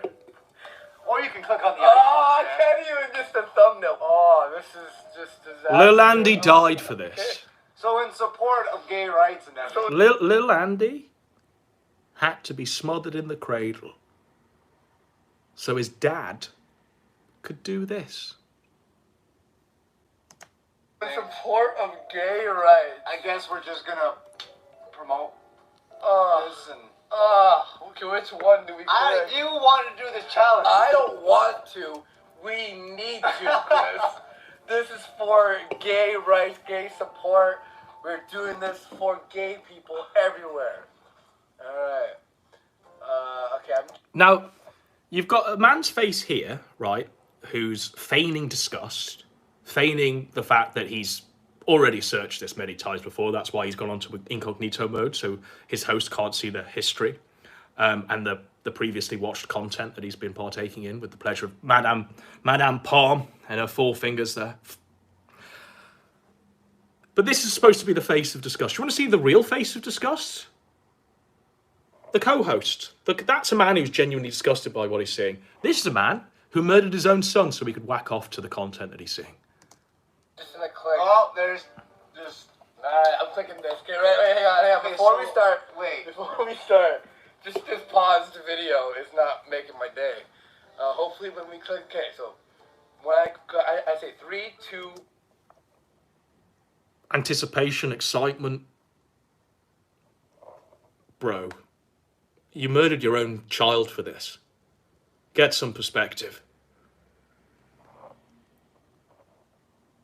As you can see there, he's doing the Andy Warski as 4 things. And Andy Warski is one thing. Andy Warski is one thing and one thing only. Do you want to know what Andy Warski is? Andy Warski is a child-killing decadent. Andy, no! No, Andy, no! On 1, we both look, I hit play. The moment any of us look away and not look directly at this gayness, at these men blowing each other, the moment we look away, you lose, and then we have to punch each other, and that's the end of the video. We're not pulling no laughing challenge where we keep trying to power through the video. Okay. You can look at that anime, fucking... That's a little better. Yeah, that one's better. You can look at that before we start, okay? It's a chick being fucked in the ass and in her pussy while giving a hand job. It's a 3 character. That's what's happening there. Alright. Wild horses. No, we don't need to full screen it. Okay, ready? Okay, ready? No. Okay, I know you're not, but are you ready? No. We're challenged. I'm never going to be ready. We're challenged. I'm never going to be ready. I lost the last challenge. I need to win this I'm challenge. probably going to lose then. Okay, ready? And on 1. Okay, ready? 3. Hey, Lil Andy Jr. I see you're up there rolling in them clouds. Do you ever wonder what your dad's doing? You know, the dad that murdered you, Lil Andy? You ever wonder what he's doing when you're rolling round in them clouds there? Well, I'm about to fucking show you. 3, 2, 1. Oh, ads. Oh, okay, and start. So there are 2 men. Stop. Lil Andy! Don't look, Lil Andy! That doesn't bother me at all. That doesn't bother. It's just 2 men. Don't gaze down onto this corporeal realm, Lil Andy. I'm just making a squinty face. You won't like what you see. A cock just This is the flying in reason why you were murdered. You like fast forward this, then just get to the meat. Pardon the pun. A 3rd man has joined, and they're all making out now. Good for them. They're doing a triangle of making out. Enjoy cock. He's got a Coca-Cola t-shirt which says enjoy cock. Oh no! Little Andy, as he's walking on those clouds there, and he's just peering over the edge, and he's looking down at what his dad's doing. Little Andy Jr. is trying to relive the abortion. He don't even want to be in heaven at this point. He don't want to look down and gaze upon this shit. Little Andy's trying to end it all once again. And there it is.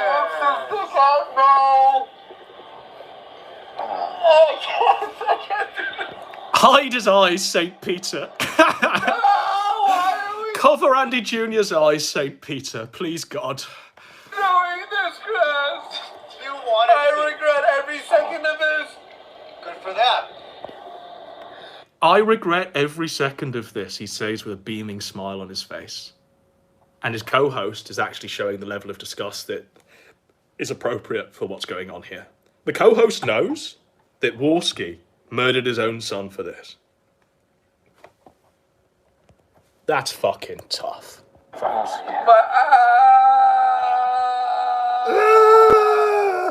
I'm not homophobic, I swear to God. I'm having a panic attack. It's a support. We're supporting gay dudes. This is in support. There are guys. 2 men sucking this guy's cock right now. My brain's telling me to not be part of this. Oh my God. I've never been on this website with a soft dick before. Oh, God! He's never been on that gay porn website with a soft dick before. His words. His words.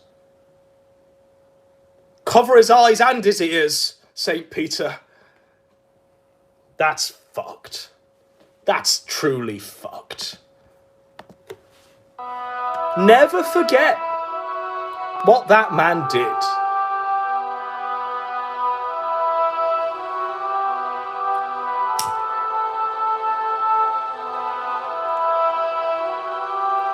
Little Andy Jr. had to die?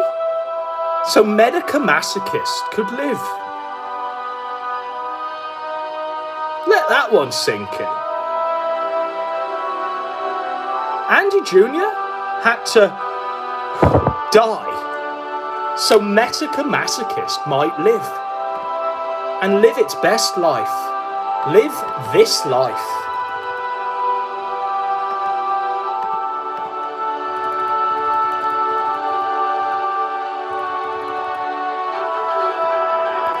Mr. Warski liked your tweet.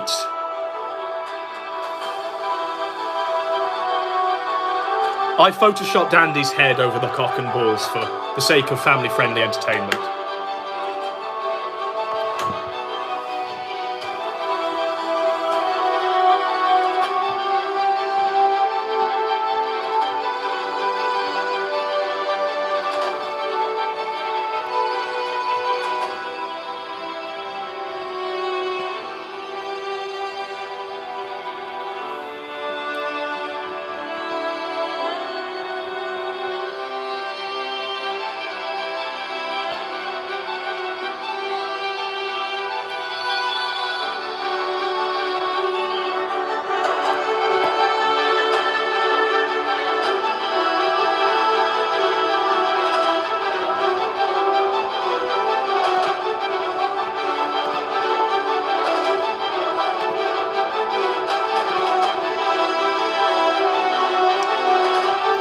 I have the high ground, Anakin.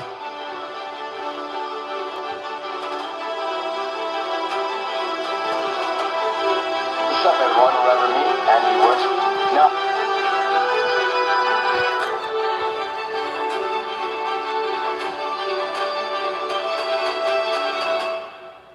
It's another one from my archive.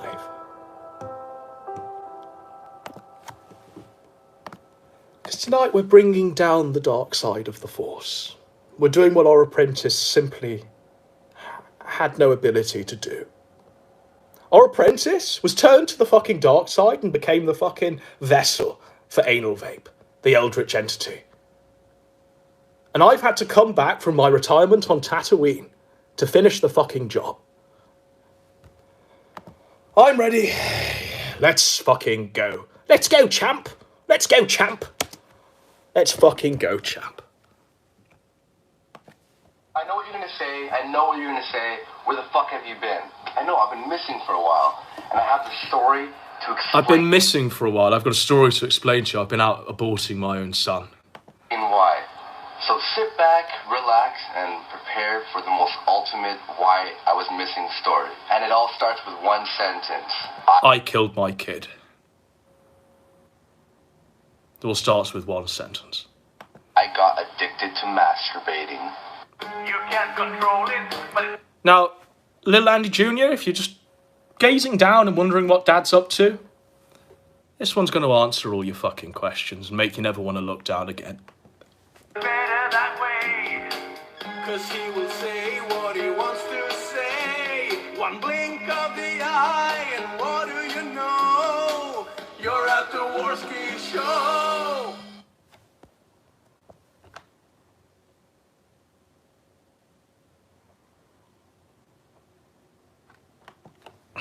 So I woke up one morning, like everyone does if they're not dead.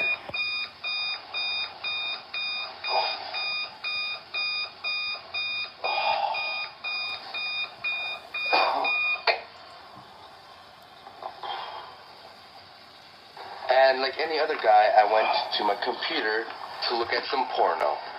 So I sat down and I prepared myself to watch some porno.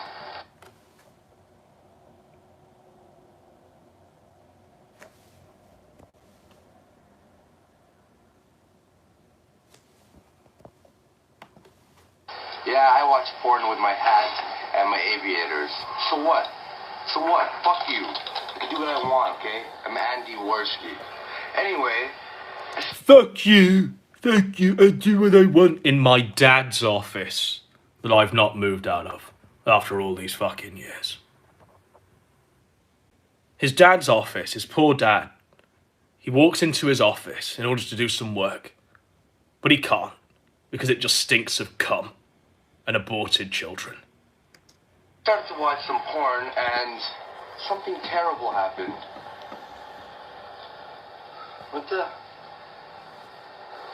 My erection was missing. His erection was missing. The vanilla porn just ain't doing it for Warski anymore. He needs those sweet, sweet traps to make his little pencil sharp. That's fucked. That's fucked, buddy. When you've literally watched so much porn, you've become so desensitized to it that you're doing this in your dad's office. Hello? Come on. It's naked ladies. I got pretty depressed about it that day. I won't lie. Oh my gosh. These, by the way, are like my version of the Ted Bundy tapes. We're going all in tonight. Making a murderer is what this one is.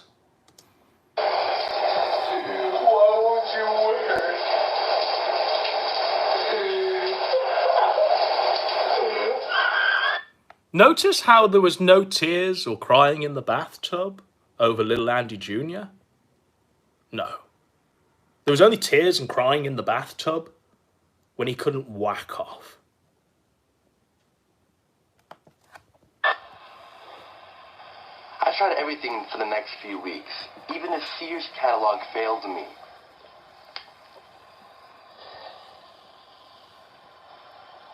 And then suddenly, the doorbell rang.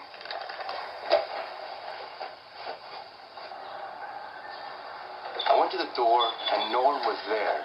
But there was an envelope, unaddressed, on the floor. I picked it up and I read it. It had the name of a website. But underneath it said, warning, this website is the hottest website.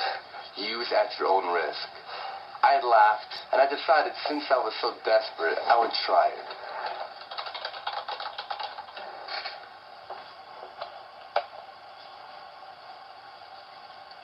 And holy shit.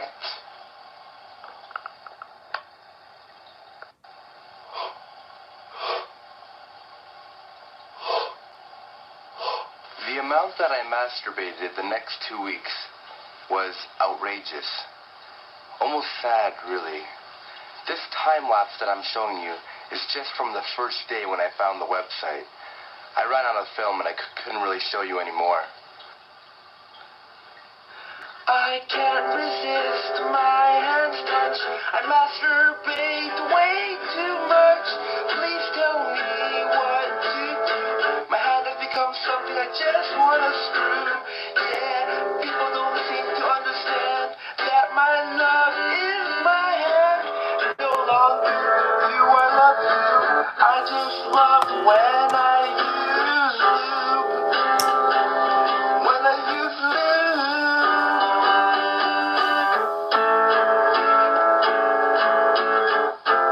Poor Andy Jr.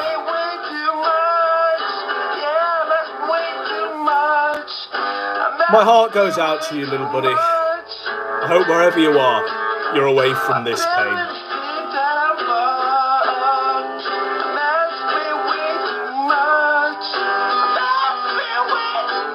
But rest assured, I am back. Andy Warski is back. A lot of videos heading up. I needed time to think about... Now, what era do you think that this is from? It's pretty early Andy, isn't it? We're going to say about 10 years ago? He's certainly less coke bloated, less addled by the drugs. He's less fucked as he is now, quite frankly. But as you can see, the eternal cope never ceases to be a refrain coming from Andy Warski's mouth. Because obviously there's been some prehistoric drama here that he's had to hide from, have a panic attack over, but as you'll hear, he's back. And I needed time to think about... I needed time. I went to rehab. I'm sober now, guys. It's all going to be better. I'm a changed man. I'm not longer going to abort my son or Snortbox wine on air. Some things, work on school, work on my life, but now I'm back. There's a music video heading out soon that was remixed by Octavio, someone I work with, who's an amazing artist, and... Octavio. Another man that he snaked. Another person he snaked. Okay? Yet another in a very long line of people that he's fucking snaked. Yeah, I'm just going to show you this one, I think. This is a little palate cleanser, and it's purely in my mix, just so we can all have a hearty laugh, because it's got a pretty dark, as we've been keeping the memory of Andy Jr. alive and shielding his eyes and ears from what his father's doing. But this one's just pure fucking visceral laughter.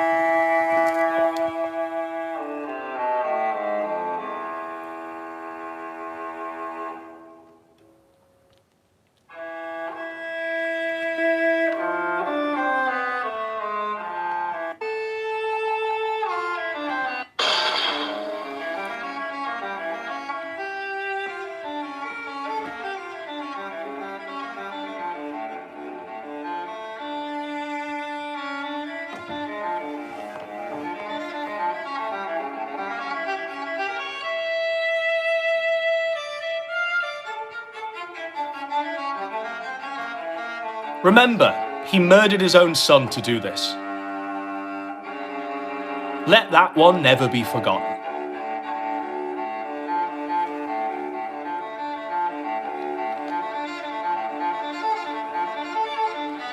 What is up?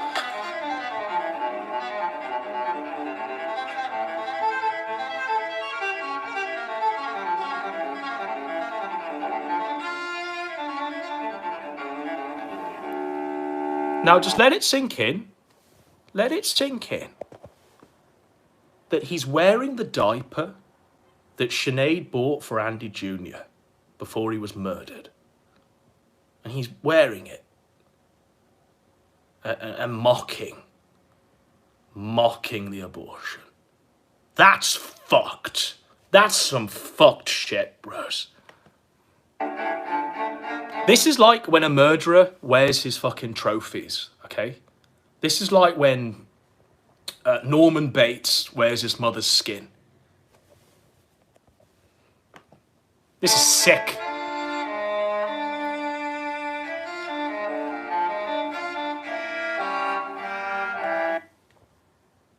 You know who didn't get to wear a diaper?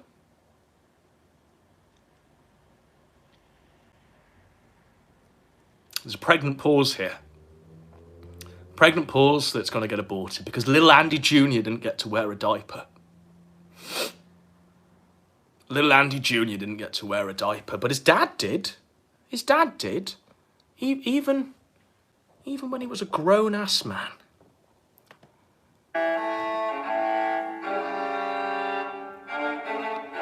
Merry Christmas. Merry Christmas, little Andy. Merry Christmas, little Andy Jr. Merry Christmas. Merry fucking Christmas. Instead of buying you gifts and patting you on the head and raising you to be his son, instead, he's just going to wear your clothes. He's going to wear your diapers. He's going to act like a child. Because you're not allowed to act like a child because you're dead. Smothered in the fucking cradle. Merry Christmas, little Andy Jr. Merry Christmas.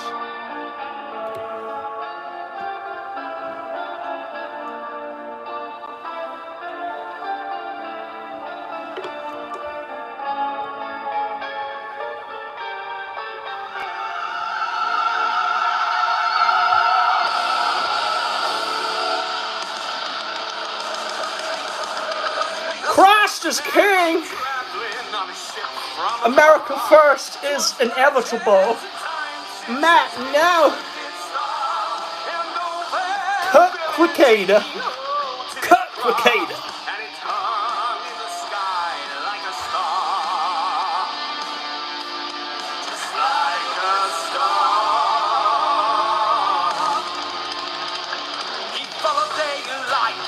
I came down to a shed where a mother and child were laying on a bed. A bright light of silver shone round. I'm on the sugar-free 7-Ups.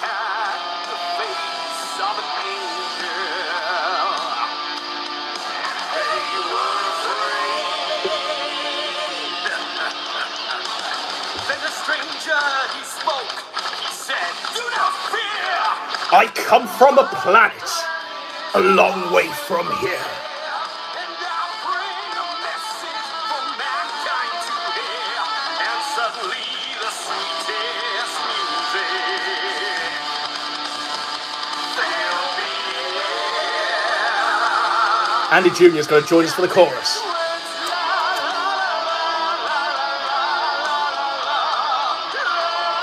I've not done this before, but I'll try it now.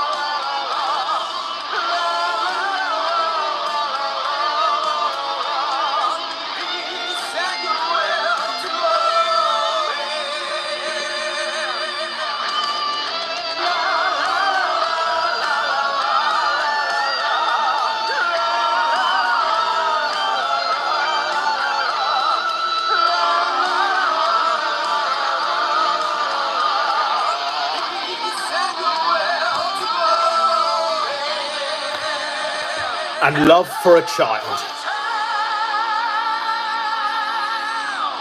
Merry Christmas, Lil Andy Jr. Merry Christmas. There's yet more from my fucking archive. I'm ready to go with this one. Yeah, I'm ready to go with this one. Fuck it. I don't give a shit now. There was a time where we'd have refrained on this. Where we'd have just ended it now because he was already dead. Warski, that is, not the child. I no longer care. There's no gentlemanly acts being conducted here with this child-murdering coke fiend. Instead, gloves are off, my friend. Gloves are off.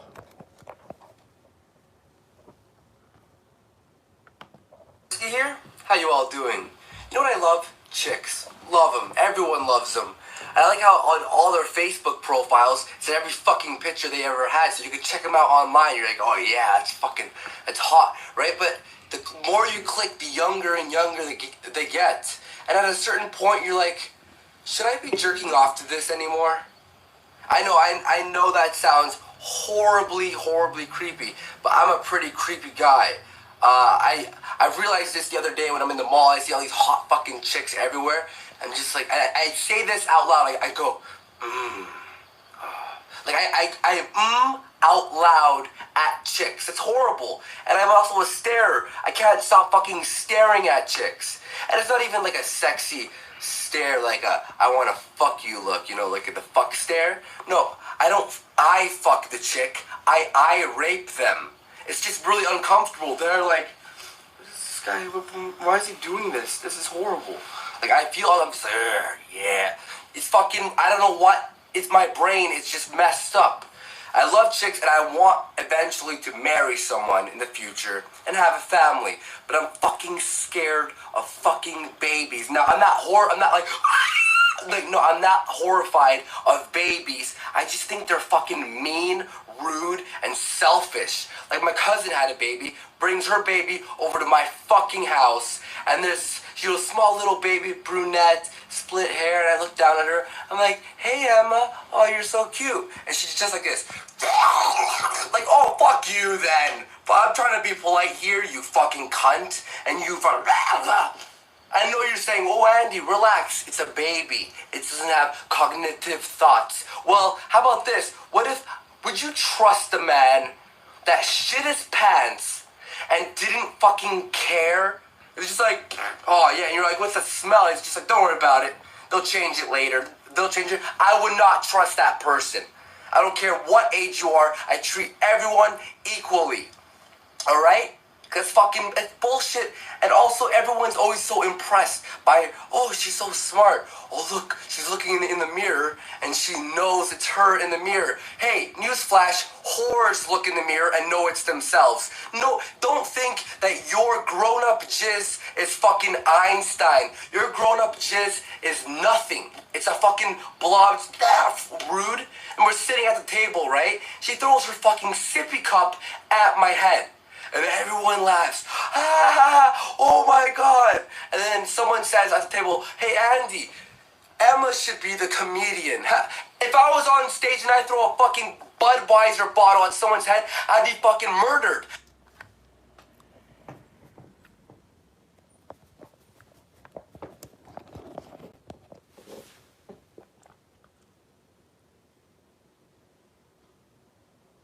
The reason why he murdered you, Lil Andy Jr., is because he was afraid that you were going to upstage him. You were going to take away attention from him. Because he wants to continue acting like a child. And he'd be threatened by a little baby doing little baby things. That's fucked. That's seriously fucked. A grown man being jealous of a baby? That's fucked. If you doubt it, look at him. This is a baby. A man who is threatened by his unborn son. Lowest of the low. And probably raped by at least 1/3 of the fucking bar or comedy club wherever I'm performing at. So don't think your baby is a comedian or Einstein. Your baby is just existing. It's right there. It's a vacuum for food and it expels out shit. That is what your fucking baby is. It's not special. It's the same. Every baby is the same. Jeez. Anyway, everyone, I hope you enjoyed my video. Enjoy that one? Enjoy that one? He's been saying this for years. All of this has been in plain sight. All of this has been existing in an archive in the Goblinson Vault, just like Master Milo. We've been squirreling it away for a rainy day. But, you know, we're inside the mind of a murderer. The Ted Bundy tapes, akin to the Andy Warski tapes, is what this is. We've got another one. Hey, what's up everyone? Andy Warski here. How you all doing? Hope you're all doing fantastic this evening. Just taking a stroll and thought I'd answer some of the Q&A questions. How I lost my virginity. Questions you all did, and I'm going to answer some of these. If I don't finish them all, I'll do more in a second part. How did you lose your V-card, Andy? Kenya Pinkney asks. How did I lose my V-card? This is terrible. This is not a flattering story, P.S. Because when you were in high school, and you're in early high school, or an early teen, all we think about is just sex. Just fucking constant porn, masturbating all the time. And you think, yo, I've watched so much fucking porn, I want to be a pro at this, right? Fucking... Opposite, exact opposite. First of all, hanging out with some friends at a park, right? And a friend of a friend... Now, a few of you in chat have cottoned on to the fact that he's lying, because the reality is Warski was molested and lost his virginity that way. But this is the story he's giving us, okay? This is the story he's giving us. Molested by his nanny, by the way. She brought all her friends from this all-girls school. I'm like, all-girls school? I'm getting laid. That's what I always said, but this time it actually was going to happen. Now, I'm going to just describe this girl for 1 second. Now, you think I'm going to find a girl who's, you know, you could bring home to your mother, at least to your friends, right? This girl that was hitting on me, all she wanted was drugs. She was talking about like acid and ecstasy, and she's like, oh, yesterday at school I popped acid and did ecstasy at the same time. It's called hippie flipping. It's amazing. I'm like, wow, well, okay, that sounds great. I end up bringing her back to my buddy's house, right? And my friend, he lived pretty nearby. He was like, yeah, you can head in my room. The door's unlocked. It's gonna be great. It's gonna be grand. I asked one of my friends, and I'm like, yo, I'm heading. She wants to come back with me. She's down for this. She's down to go back and possibly have sex. My friend's like, yo, rock on, man. Have fun, have fun. And at this point, I lied to my friends and told them I've already had sex before, which was a complete lie.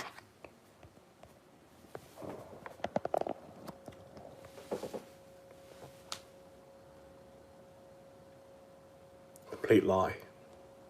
And we all know the truth, right? We all know that Stuttering Andy developed that stutter purely because he was raped by his nanny. Molested, many times by his nanny. He said as much many times over the years. But this is the event of accounts that we're supposed to believe.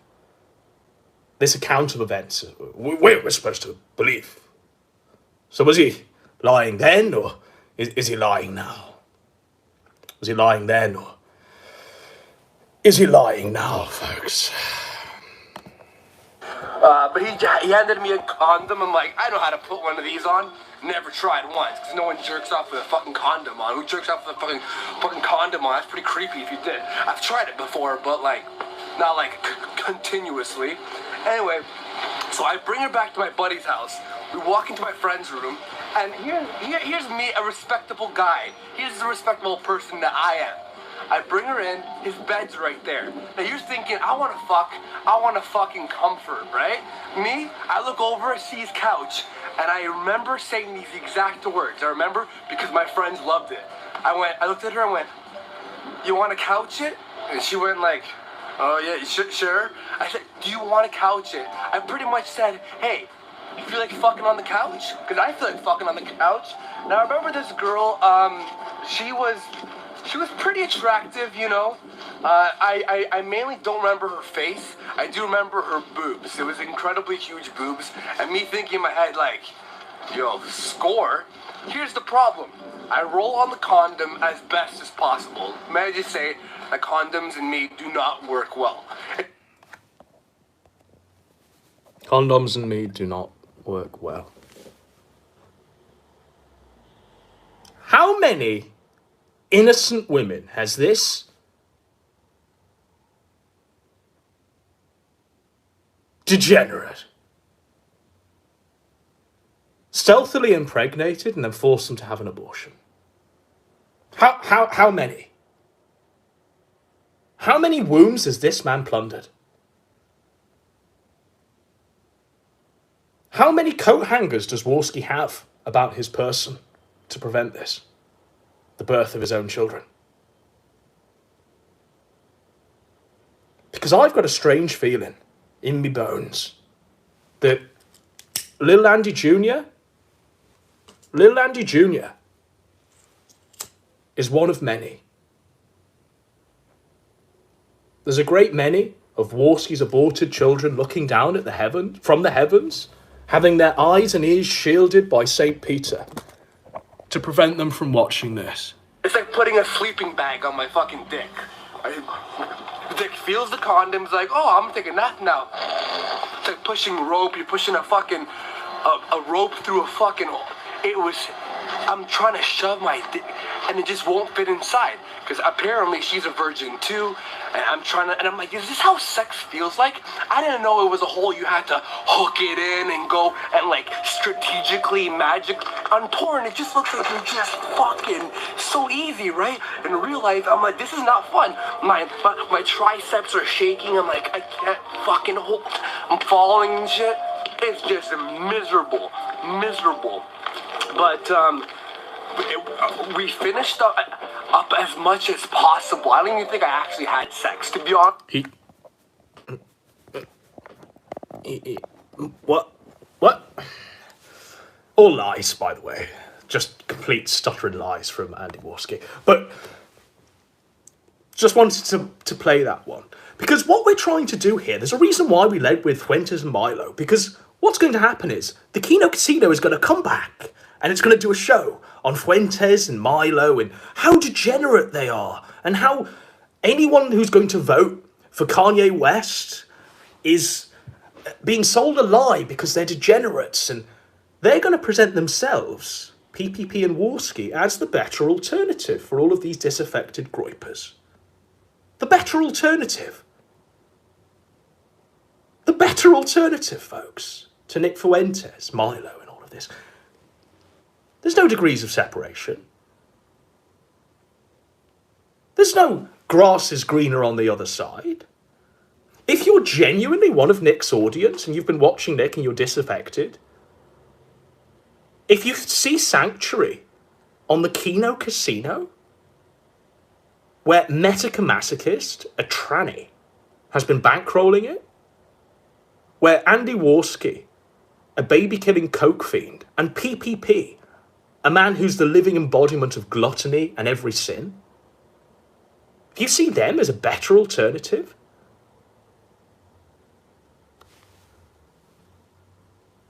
If I were Nick and I had those people that genuinely saw people like Andy Warski as entertaining people for which to life raft onto, I'd be saying goodbye. Farewell. Thanks, but no thanks. You can go off over there, Metokur Masochist. You can be a degenerate with them. That's fine. But that's honestly how they present their arguments. They do the moral grandstanding. We've watched enough of the Kino Casino to know that's exactly what they do. Nick's a homosexual. Oh, he's selling a lie to them. Well, look at yourselves in a fucking mirror. Why don't you? Honestly, and I'm no fan of fucking Milo Yiannopoulos. We've made lots of content on the guy over the years. But I would honestly put Milo Yiannopoulos as slightly morally better than Andy fucking Warski. And that says a fucking hell of a lot, doesn't it? That says a hell of a lot. When you're below Milo Yiannopoulos on a totem pole of who's got the lowest morals, that says a fucking lot. This one. Hey, what's up everyone? Andy Warski here. How you all doing? Hope you're all doing fantastic. I've missed you all.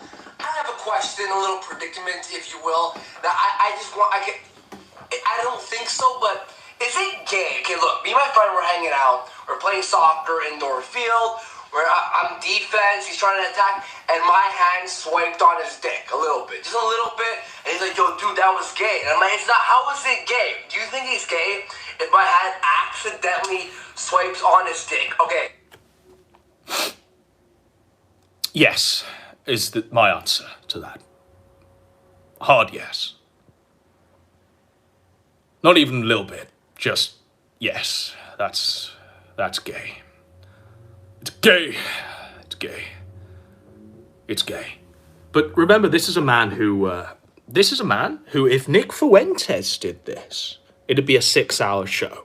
Let that one permeate in your mind. That would be a 6-hour show if Nick Fuentes said anything resembling the words that he's just spoken. Maybe the second time, okay, maybe like he could perceive it as that. The first time, no. Second time, it's not my fault that he was hard. I mean, if his cock is throbbing in the shower and I'm just staring at it and I'm just looking and he's staring at my cock, it's like just two friends, right? Two bros being bros. You know, fist bump each other, maybe touch helmets, whatever. We're just hanging out. He comes over the other night, right? Pull up. Whatever, we're just hanging out? Whatever, we're just hanging out. Okay? Now, we all remember the Catboy date that Fuentes went on with Catboy Cami. And something along those lines was said about, just kissing, stuff like that. And everyone went to town on it and said, that's gay. Okay? You know who went to town on that as well? Andy Warski went to town on it for 6 hours every week on his Kino Casino show. The futon, open it up, lay down, watch some Notebook, fucking tickle each other's balls with our fingers, maybe our tongues. It's just, we want to just fucking hang out, be friends, and not be considered gay. Like, is it gay if, maybe he spreads his cheeks and I fucking maybe take a lick. Maybe. That's gay. That's gay, Andy. If he spreads his cheeks and you maybe take a lick, that's gay. That's gay. That's real fucking gay.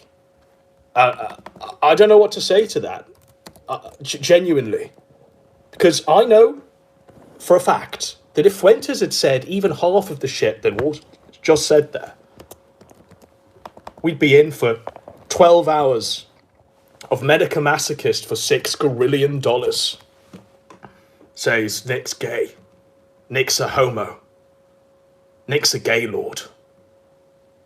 We need to bring that one back, by the way, because that's an insult that has sort of been lost to the sands of time. You're a gay lord. Gay lord. But I know for a fact that if Warski had done If Fuentes had done anything resembling 10 minutes in Warski's life, if Fuentes had done 10 minutes in Warski's shoes, then that would be content that they'd mull over and pick apart like vultures for the next 6 months on a twice weekly basis on a Rake Back and on a Kino Casino, as they morally grandstand about how much better they are as men and human beings.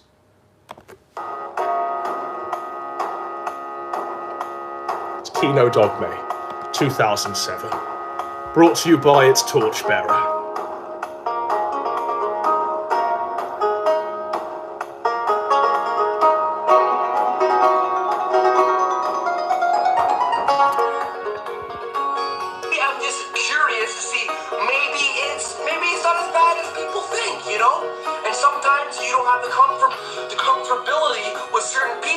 But if your buddy's like, yo, you jab your fucking tongue down my fucking asshole, maybe it's just him just letting me experiment a little bit. You don't know. What if I loved it, okay? And maybe I did love it, and maybe I think about it all the time.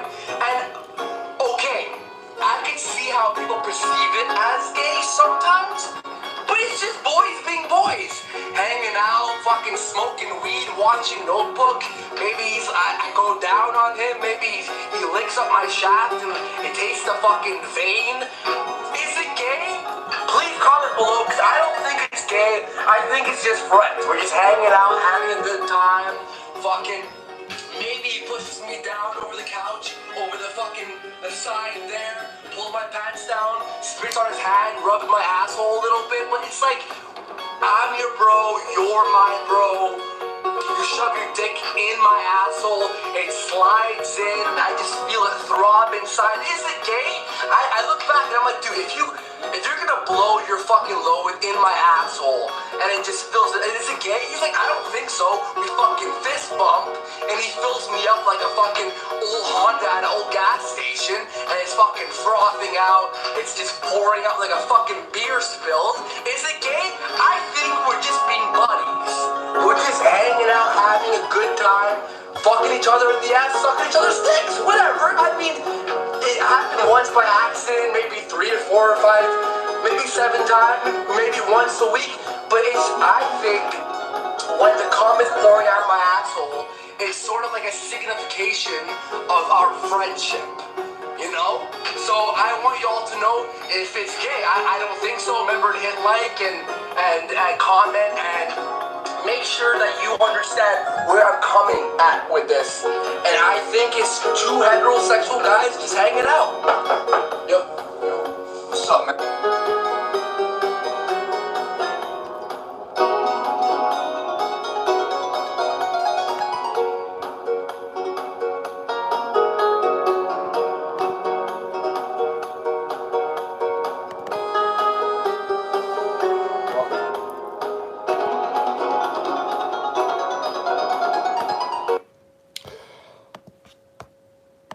Tapestry is being woven here, folks. It's a tapestry to rival the Bayeux tapestry. We're weaving Kino Dogme 2007. We've learned a lot from the old masters. We've learned how to scorch earth a baby-killing coke fiend. We've definitely learned those tricks of the trade. From the old greats like War Corpse and Ace Salieri and Demonius X, who we're going to cover later, by the way. I've still got content for this show. It's more than just Warski. Believe it or not, there's more than just this decadent to cover. So this one is, well, we'll get into it. The interview. Thank you for coming. I appreciate the time. Anytime, my friend. Anytime. Good, good. So how was your day so It far? happens, you know, like you say welcome to the interview, and I already know that you are just happy, you're ecstatic. Like I see it in your face right now. I'm just gonna go ask you a couple questions. Answer it to the best of your abilities. My abilities above average. Are they? My ability is above average. My ability is above average.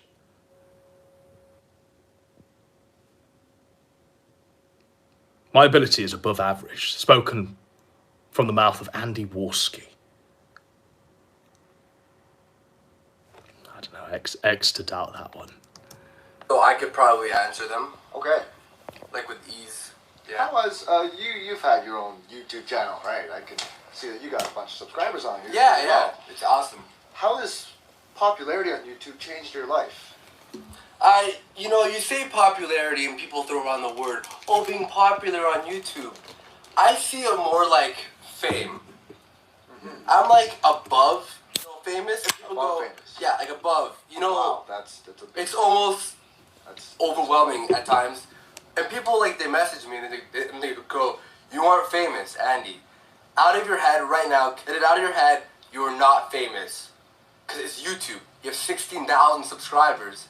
Then I checked their YouTube channel. You have 2,000.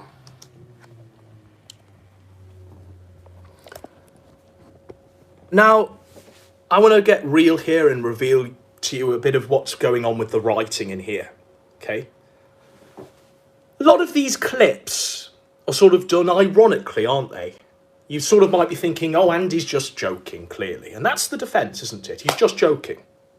Okay, in all of the clips we've been showing of Warski from the Godwinson Archive, he's just joking, okay? You know who's also just joking when they're picking him apart? 12-hour streams every night. And they're reacting deadpan to clear jokes. Do you know who's also joking when he's doing all that? Nick Fuentes, isn't he? So what's the difference in doing this? Huh? Where's the difference? Where's the line?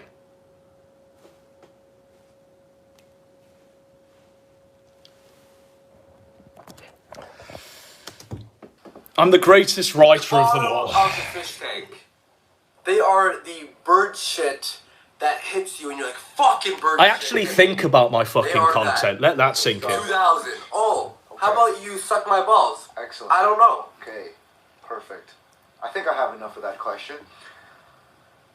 But fame, you have to take fame and you have to, see it as a whole. And I am slightly famous. Okay. Famous. Famous. Above.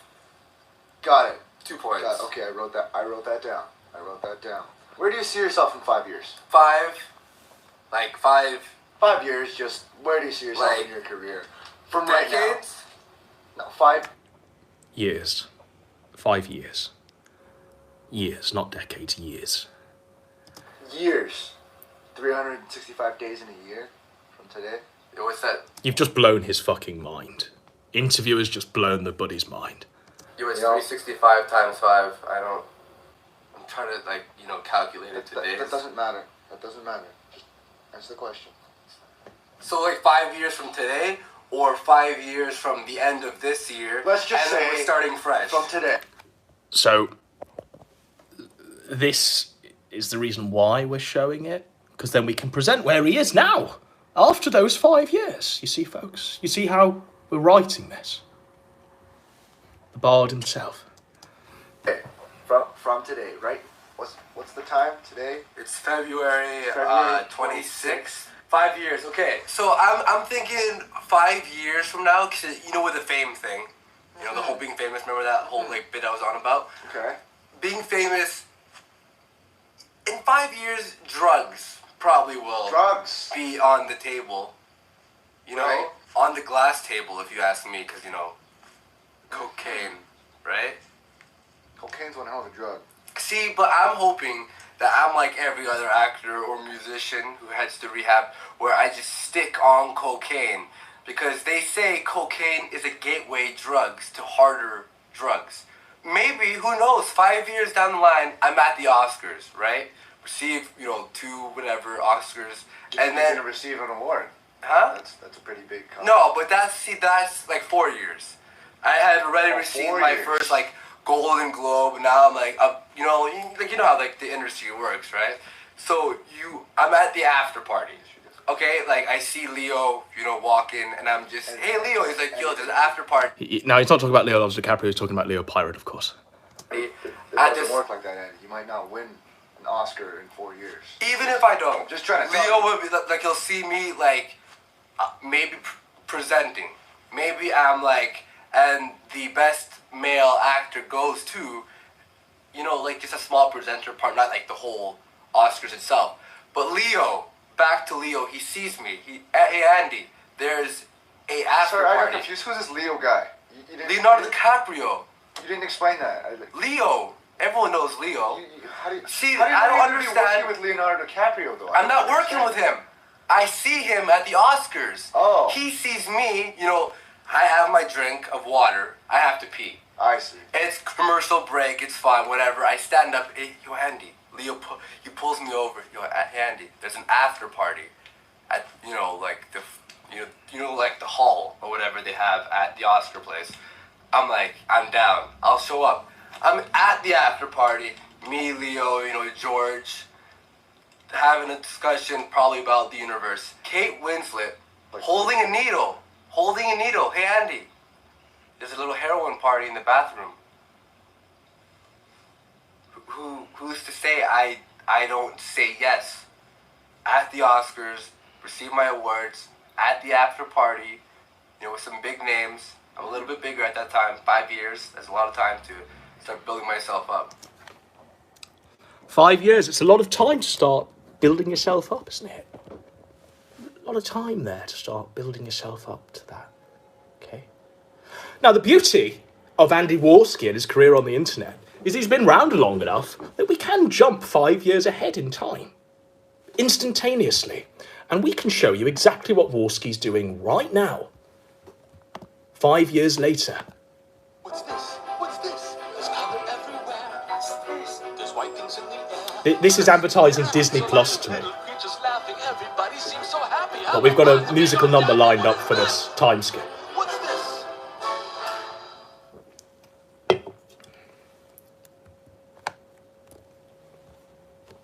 Okay.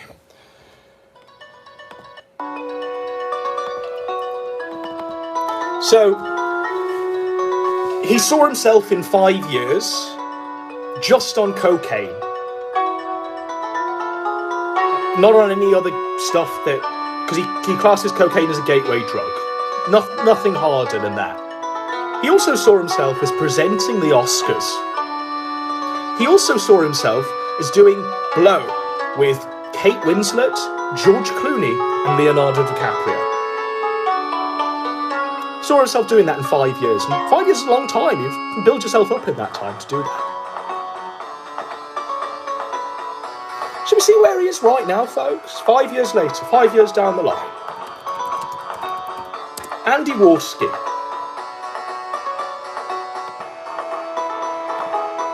I learned really great things. So Cog is embroiled in a battle with esoteric shaggies. We're going to go to this third clip. You're going to have to download it. There he is, look. In his dad's office still. Dreams, hopes, gone. And he's not presenting the Oscars with George Clooney and Leonardo DiCaprio. He's with a 144p PPP. Oh, esoteric shaggyism is this guy. He's doing a show with a £600 slideshow. A PowerPoint presentation. Life hit him hard, folks. Anyway, esoteric shaggyism is pissed off. Cog won't credit his clips and is stealing from him. And so he's been filing copyright claims on Cog's It's tough. channel, which has led to Cog no longer being able to use his main channel. So now he's back to the Cognitive Thought channel. It's rough. Saw his stream from today. Streamed for 4 hours. The in total viewership had 355 views when I checked. Now that's not live. 5 years, it's a long time to build yourself up. Total viewers. 4 hours. Shall we get nastier, folks? Shall we go in for the real kill? 5 years. Supposed to be presenting the Oscars, eh?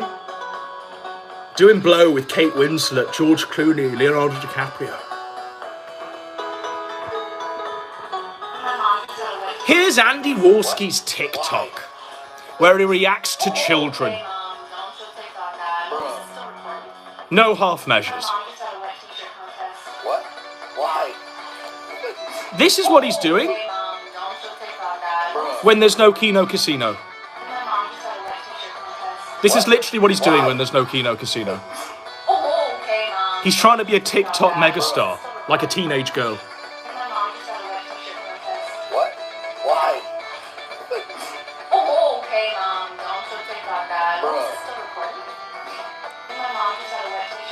I'm sorry, Little Andy Jr. But this is the reason why you were killed. What? Why?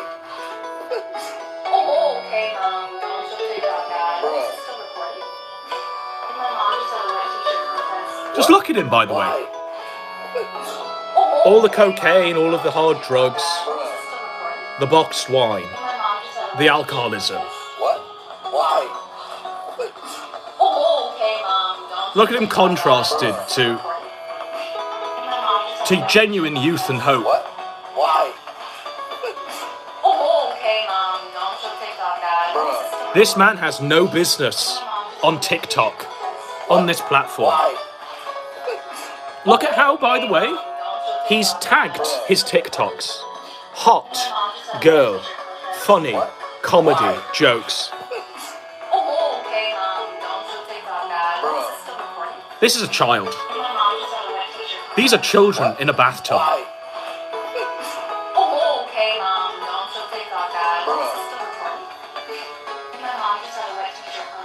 What? Why?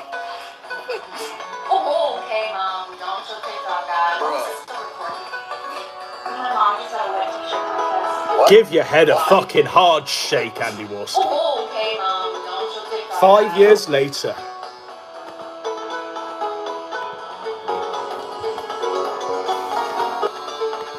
Okay, so I think that ends the segment on Andy Warski. Now I'm just going to do my segment on Demonius X, because here was the script that I compiled for tonight. You know, these are the Godwinson notes. This is how I always do it. Little trip into my writer's room here. Right, and so this item is last on the agenda, Demonius X. By the way, I don't need a fucking writer's room to compile shit for me. I think we've been streaming for just shy of 3 hours now on mere sentences. That's Kino Dogme 2007. That's how an antediluvian king does it, my friends. You with me? You with me? Because as long as you've got a creative vision in your head, you can go places. And no one's gone more places than Demonius X. So, Demonius X, we covered him in one of our videos recently on Antediluvian Kings. And his channel was sort of sub 1,000 subscribers, but he's had a Godwinson bounce, bizarrely. And Demonius X, after a while, so it had been a year since he uploaded, okay? Now he's come back as of 20 hours ago. And we'll cover the antediluvian king known as Demonius X.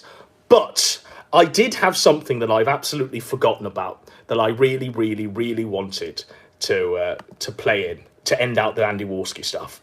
So this is how we're ending the Warski segment, and hopefully this will be the musical accompaniment as Andy Warski in that dark room there holds the shotgun in his mouth and presses the trigger. Hopefully this is what's going to sing Andy into his next phase. And it's a little old lady here on a guitar. I made one mistake. I let him come in me, that's why I'm so late. I went to the drugstore, I peed on a strip. I waited 10 minutes, yeah, that's what I did. 10 minutes later, I got a plus sign, and you know what that means. Jesus Christ, I'm just 17. There's no plan A, there's no plan B, unless you know you got the do-re-mi. You better not fuck in Texas.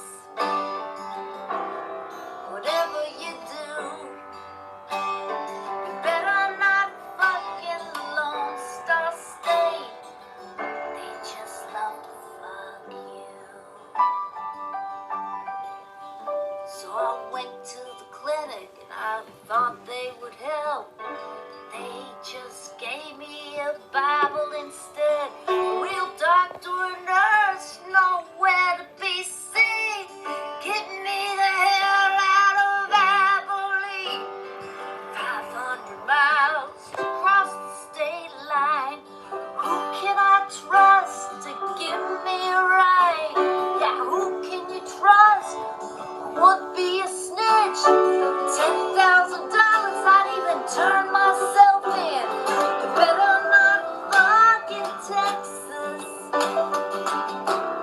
Whatever you do, you better not fuck in the Lone Star State.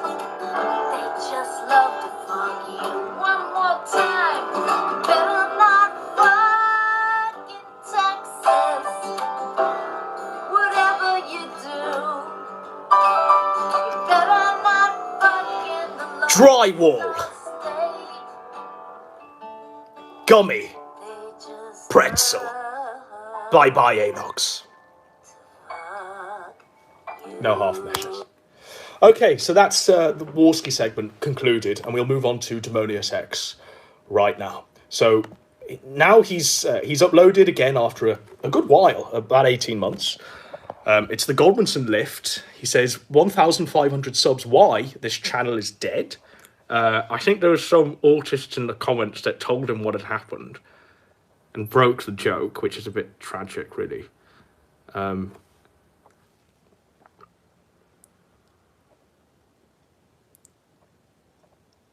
He's got a loyal community, quite frankly. A very loyal community.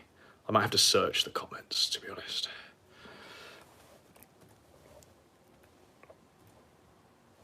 Okay. I'll tell you why, brother, says the Forsaken Wanderer. It's because the Kino King Godwinson, he talked about you on one of his streams, I forget which. Come back to YouTube. We need more masculine men like you. We need testosterone. We need warriors of the 8 virtues. There's 4 replies on this. Shall we see what's found within? Is he a lefty? I don't know of him, as the only streams I watch is Joel from Vine Source, for the memes and his laugh. Therapy for me. It's dark. It's tough. Lefties and I are enemies.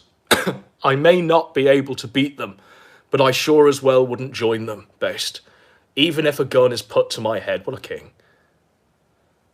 Forsaken Warrior, he's not a lefty, but he doesn't really talk about politics. He mostly just talks about internet law and internet drama. He was using your channel as an example of the old style of making videos, which is something he misses dearly. Just making me sound like I'm completely mentally ill. Like I completely fucking lost my marbles there. I appreciate the kudos from him then, Demonius X says. I've never personally liked flashy, dumb videos. They have the looks, but severely lack substance. True that. That's a true teaching from an antediluvian king on the Kino Dogma 2007. Call me lazy and that's fine. Point of videos is either watch or listen and be entertained or informed. If this was my job, I guess I'd have to learn how to edit videos like that. And be like the dull sheep out there, the dull sheep. However, I'm not that man. I don't like it. Okay, shall we get into Demonius X's video? Demonius X has returned from the wilderness. He's come down from the mountain. So here I am once again. Not for anything particularly important or any kind of reason. Just having a hard time understanding something here. I just realized, I looked on my subscriber count here on this channel, and I'm up to 1,500. Why? I don't do anything on this channel anymore. It's over. You know, you got so many vloggers out there that have the green screen bullshit and the special effects. You got the ones that actually have good coherent talking skills when it comes to certain aspects of both the political and secular and religious spectrums. I don't have any of that. I'm just some 40-year-old fat fuck behind a camera right now. There's nothing special about me. Why are people subscribing? I don't get it. Because you're an antediluvian king, Demonius X. And you don't need the special effects or the flashy green screen in order to entertain. And that's the whole point of the Kino Dogma 2007, is it not? This channel is pretty much dead in the water. I've been working on my Let's Play channel. Right now I'm on a break. But I just wanted to make an update video because I like to throw y'all a bone once in a great while. So here we go. So what has changed in my life since that old drunken debacle where I was just completely just flustered at life and literally on the edge of existence? We won't get into that because it's very dark. Just everything was going wrong, and everything always goes wrong. But that's besides the point. Well, first of all, I have a part-time gig, and I will not explain where I have a part-time gig at. Shock horror. E-celeb has job. Shock horror. Good lord. Shock horror. E-celeb won't be shivering in a Canadian wilderness, in a cabin somewhere, because he can't grift money from Metokur Masochist to a tranny that Warski masturbates to. Shock horror. Because I know how the leftist cancel culture likes to fuck people over on their jobs. So I will tell you a little bit, though. I sometimes work from home, sometimes I work out in the field. And it's a very rewarding job, and I like it very much. And it's good pay, or decent pay, rather. It's $15 an hour. You know, it helps. And a lot of people understand my mental disabilities and whatnot, and they work with me on it. So that's good. Because a lot of jobs won't. They'll just throw you or kick you to the curb, and they found out that you got screws loose upstairs. So. Do you hear that? Do you hear that? And I want two co-hosts of a show called The Kino Casino to let that sink in. It don't matter who you are, really. You can have the mental disabilities. You can even be just fucking completely handicapped or disabled. You can even be Demonius X and still get a job. Still do an honest day's work and get a job.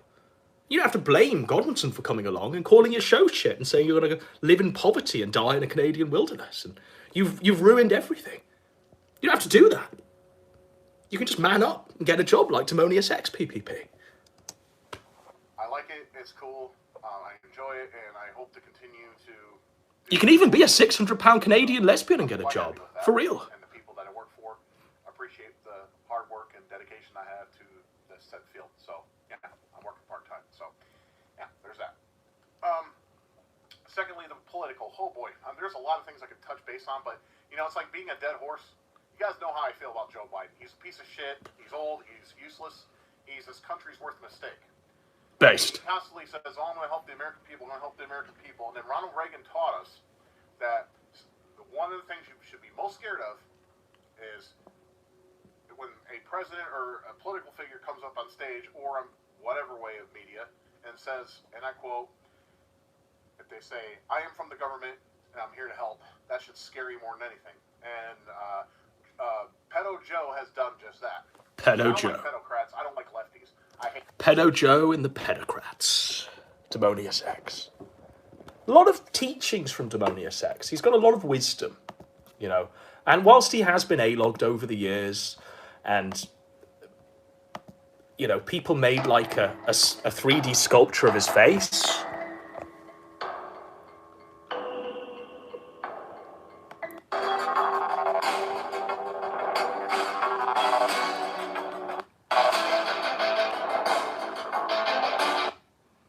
People like made a 3D sculpture of his face and just A-logged the fuck out of him.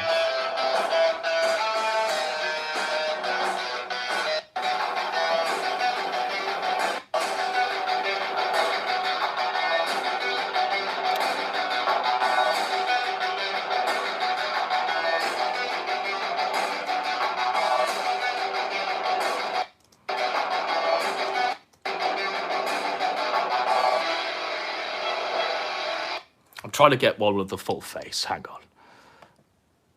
Here he's like sculpting the chins.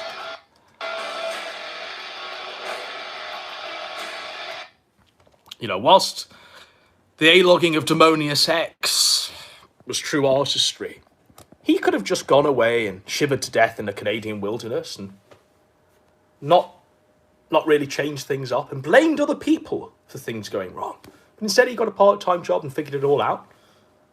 So he looked at the world and went, I hate Pedo Joe and the pedocrats.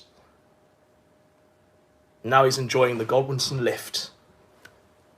We've got him, I think we got him 500 subs or just over 500 subs. And now he's back making content again.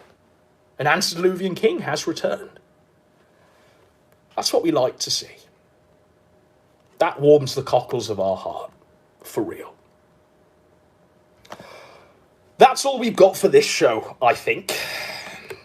I think that's all we've got. Do you love Gantt charts? I don't love Gantt charts. Here's how easily you can build one in ClickUp. Let's map out the Yeah, that's the show. I'll just have a look at the live chat. We might do a Q&A. Or we might just end it now. If I could turn back time, if I could find a way, I'd take back those words that hurt you, and you'd stay. I don't know why I did the things I did. I don't know why I said the things I did. Robert Johnny says, Godwinson breathes life into the world, and he snuffs it out in the womb. Best comment in chat thus far.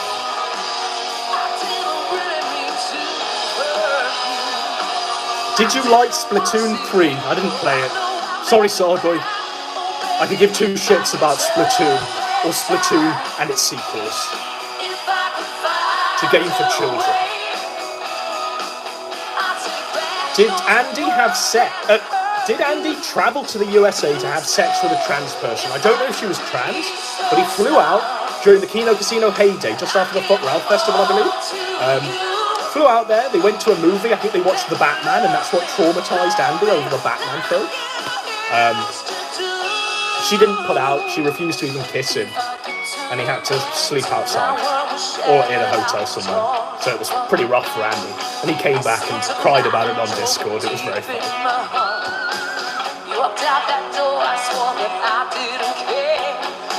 If I could reach the stars, lead samurai, I'd give it all to you.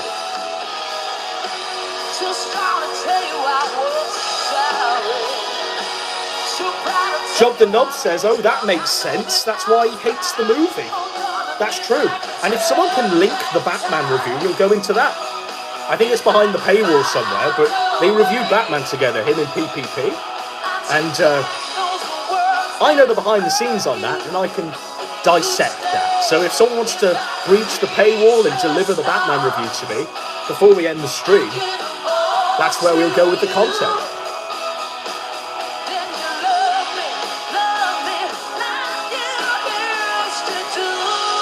Will the casino survive into January? It's not survived now, it's dead. On the biggest news night in Nick Fuente's history, they were nowhere to be seen.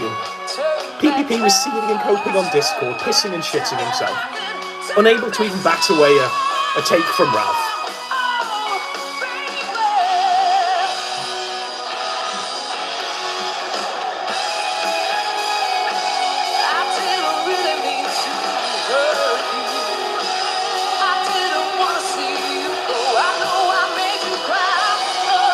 A real one says, I might just unsub from Casey. It's tough.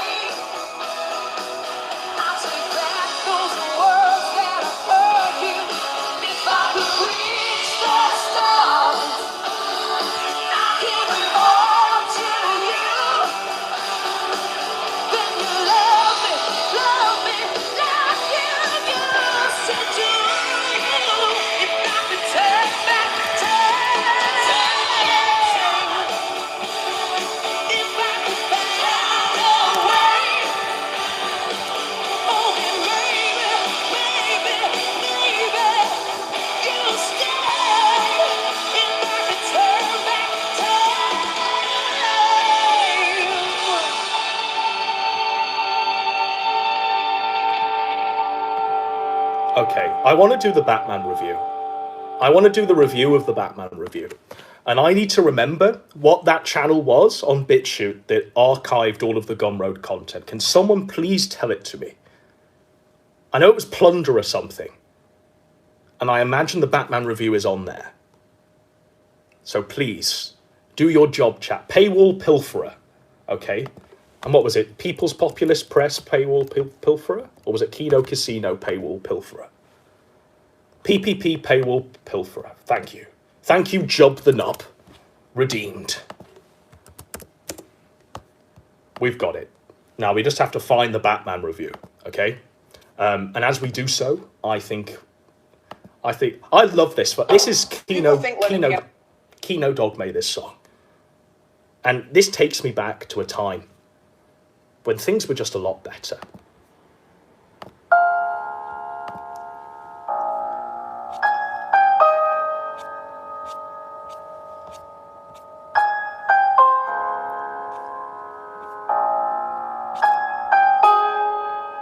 Oh, I don't know if it's here in the archive. I don't know if the paywall pilferer managed to pilfer the Batman review.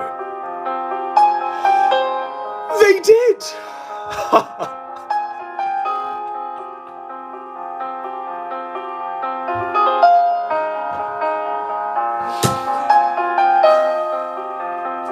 It's an hour long. We've been going for a few hours already.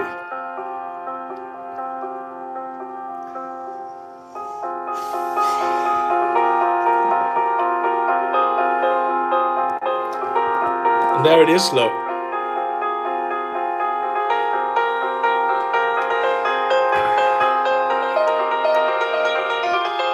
Maybe I've just got to take in a bit of the life motivation that was imparted by the Ralpha male.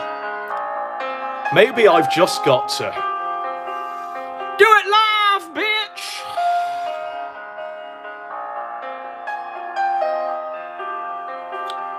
Fuck it, let's go. I'm ready. PPP reviews the Batman.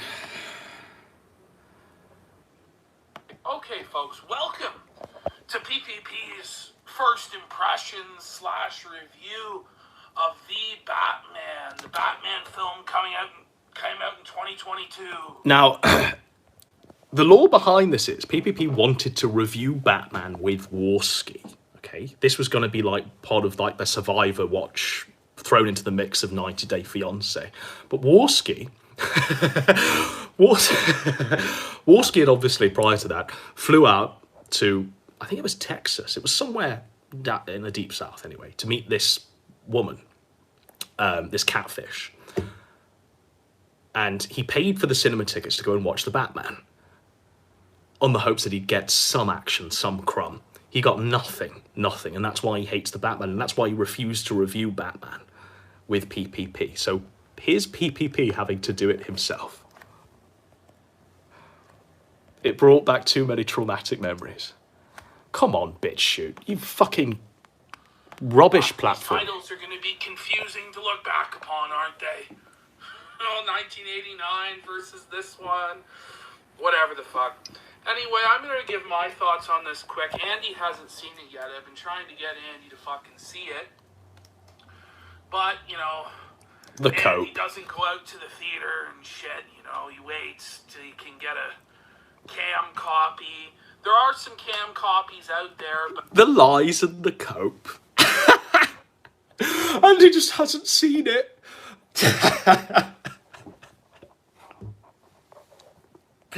He's just not seen it. He's waiting for a cam copy. On his streaming his F movies or whatever. I don't know. So I'm doing it, and then I'll do a discussion with Andy later, probably, on what he thought about it. Oh dear. Before I get into the spoilers on this movie, because I'm gonna dissect the whole thing and go over different aspects of it. I'm gonna say, if you are a Batman fan, if you like Batman, the Batman review. You've seen all the movies, or you've read comic books, or watched the cartoon, you know, if you like Batman, and you know you're gonna see it anyway, you may as well just go. This is what you're paying for, by the way. Low effort reviews on the Batman. It's not fucking horrible, fucked up, terrible. Like, I came in with very low expectations, okay? As long as you come in... Warski came in with very high expectations, didn't he? Warski came in with the highest of expectations that he was going to get laid after flying out all the way to Texas, taking literally a week off the show. That's the week that Fagmenko came on the first time, and they had Persip and Brian on, right? And they grilled Fagmenko the first time. That's that week. In that week, Warski was AWOL. They still did the show without him, and they made him a shit ton of money. And he was watching Batman in the theatre trying to get laid. She said no. She didn't even kiss him. Wouldn't even kiss the guy.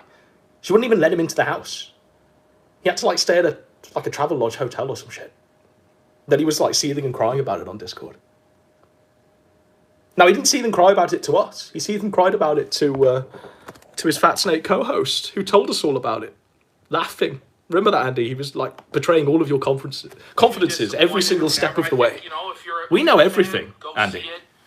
If not, if you're not super into Batman and you don't care that much, just wait until it comes out on HBO Max or on streaming or whatever on April 19th. It's only like a month wait. So you may as well just wait. But it is nice to see. This is the first movie I've seen in a fucking theater in a long, long fucking time because of all the COVID bullshit. So it was nice to actually go to the theater. So my overall thought... You can see why he's so deflated, because he's been trying to corral Andy to do the review with him. But Andy's too traumatized. So PPP's having to do this bitch-made review. On it, you know, I think it was pretty good. You know, that's all I'll say before I go into spoilers in each aspect of the movie. But anyway, we're going to start going into spoiler territory now. The runtime of the movie has been a serious concern for people. It's 3 fucking hours long. To me, it didn't feel the 3 hours. I wasn't bored at any point during the movie. I felt like, you know what, fuck. It was a good use of the running time. I actually wish it was fucking longer. Now, I know a lot of people aren't like me. They don't like a fucking 3-hour movie. Or No, he was genuine. I liked the film. I thought the Batman was pretty good. I thought it was a great film.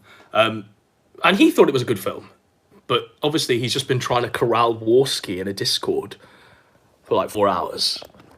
Try and get him to help him out with this review. And instead, we've got this low-effort PPP. Whatever, but I wanted to see as much of this take of Batman as I could. I wanted to see as much of this universe as I could.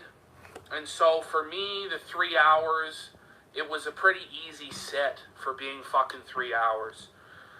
Did it need to be 3 hours? Maybe not. But honestly, I'm happy that it was fucking 3 hours. And it didn't feel long to me. But one thing I wish it was rated R. I don't understand. Because this is clearly not a movie for children. Okay? At this point, they're starting to make these movies use these comic book properties that originally were meant for children, and they're turning them into movies. The comic books were originally meant for children. God, this is so retarded. But, I mean, should the Batman really have been rated R? I don't think so. I don't think so. Yeah.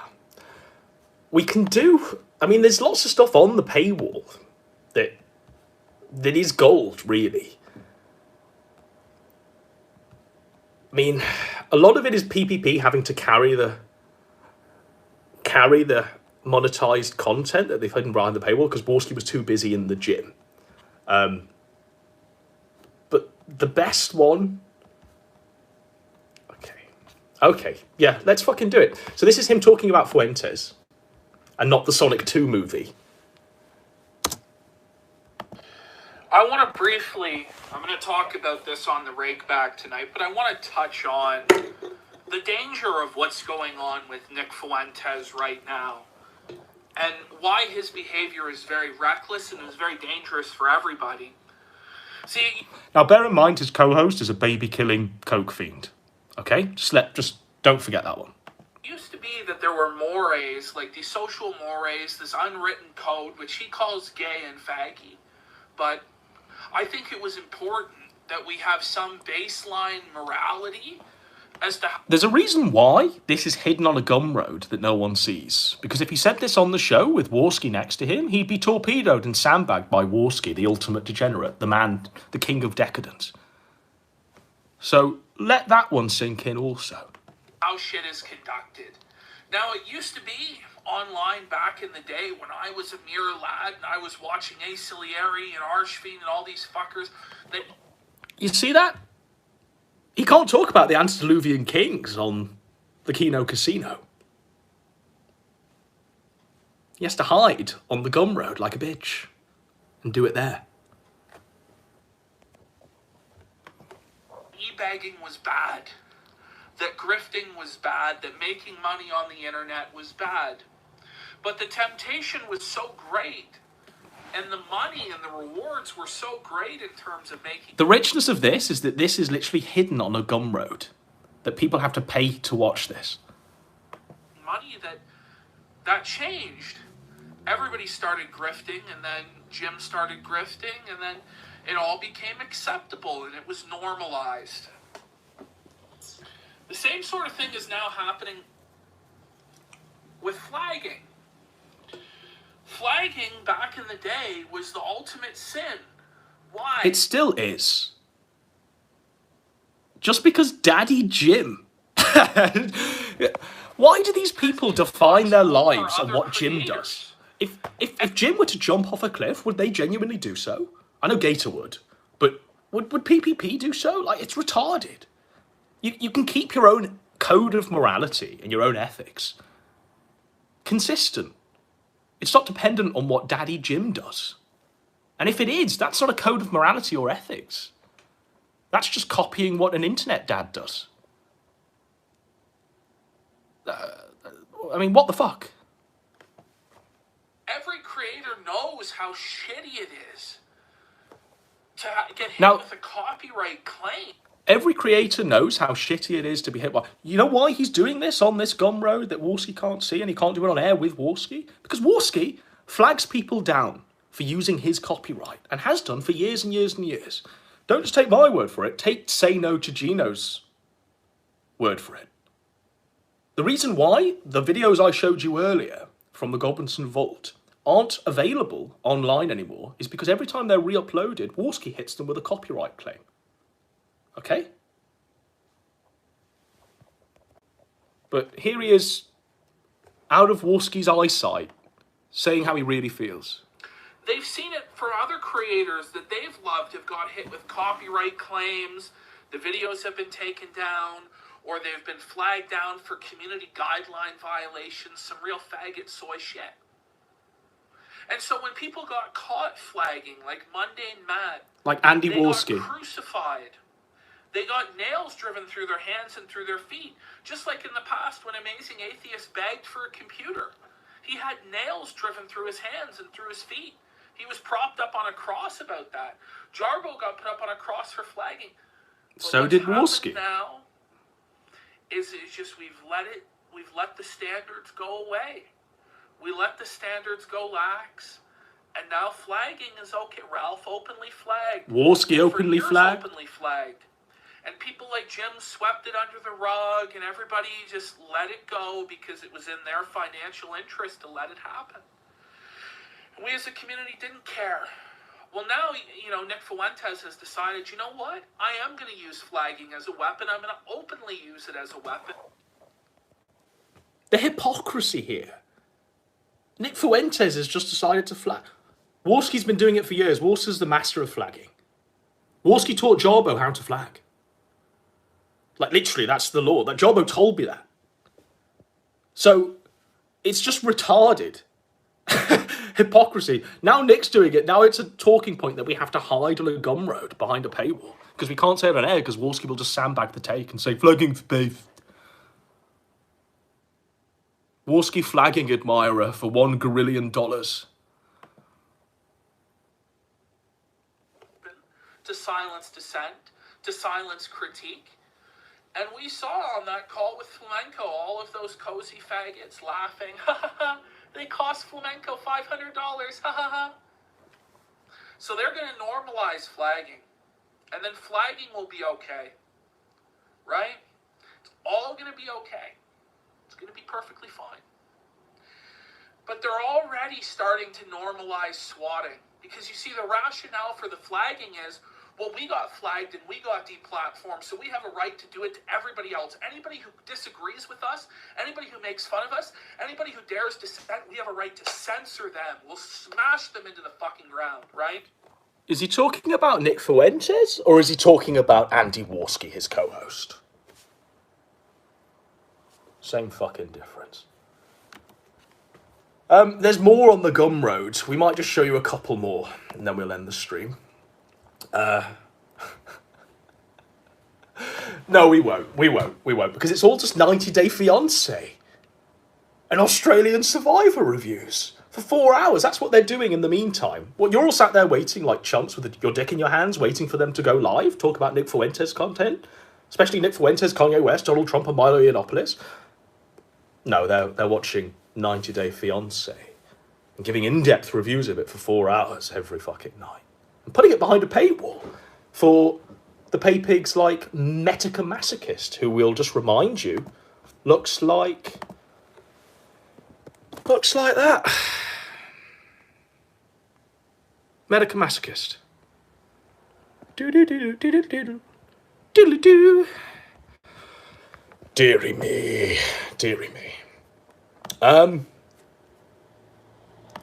Yeah, I think that's the show.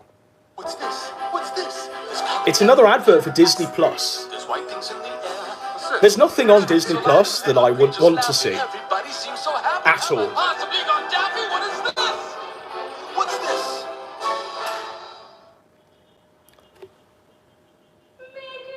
But there we go, ladies and gentlemen. That's the show. We've tied together all of the narrative threads, the storyline, and we've just finished with a real good cap of events. Tied it all together in a nice little bow, just in time for Christmas.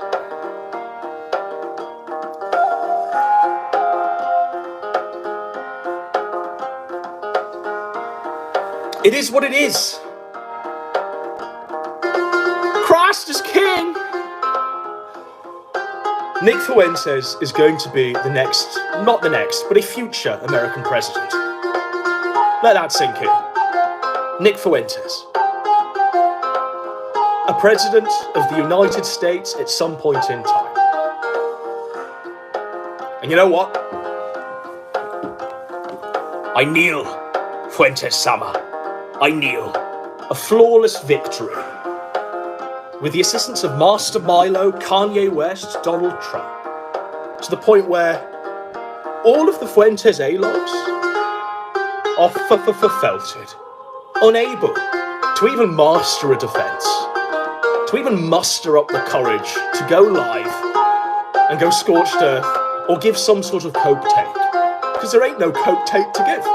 Because Fuentes has won an immaculate victory.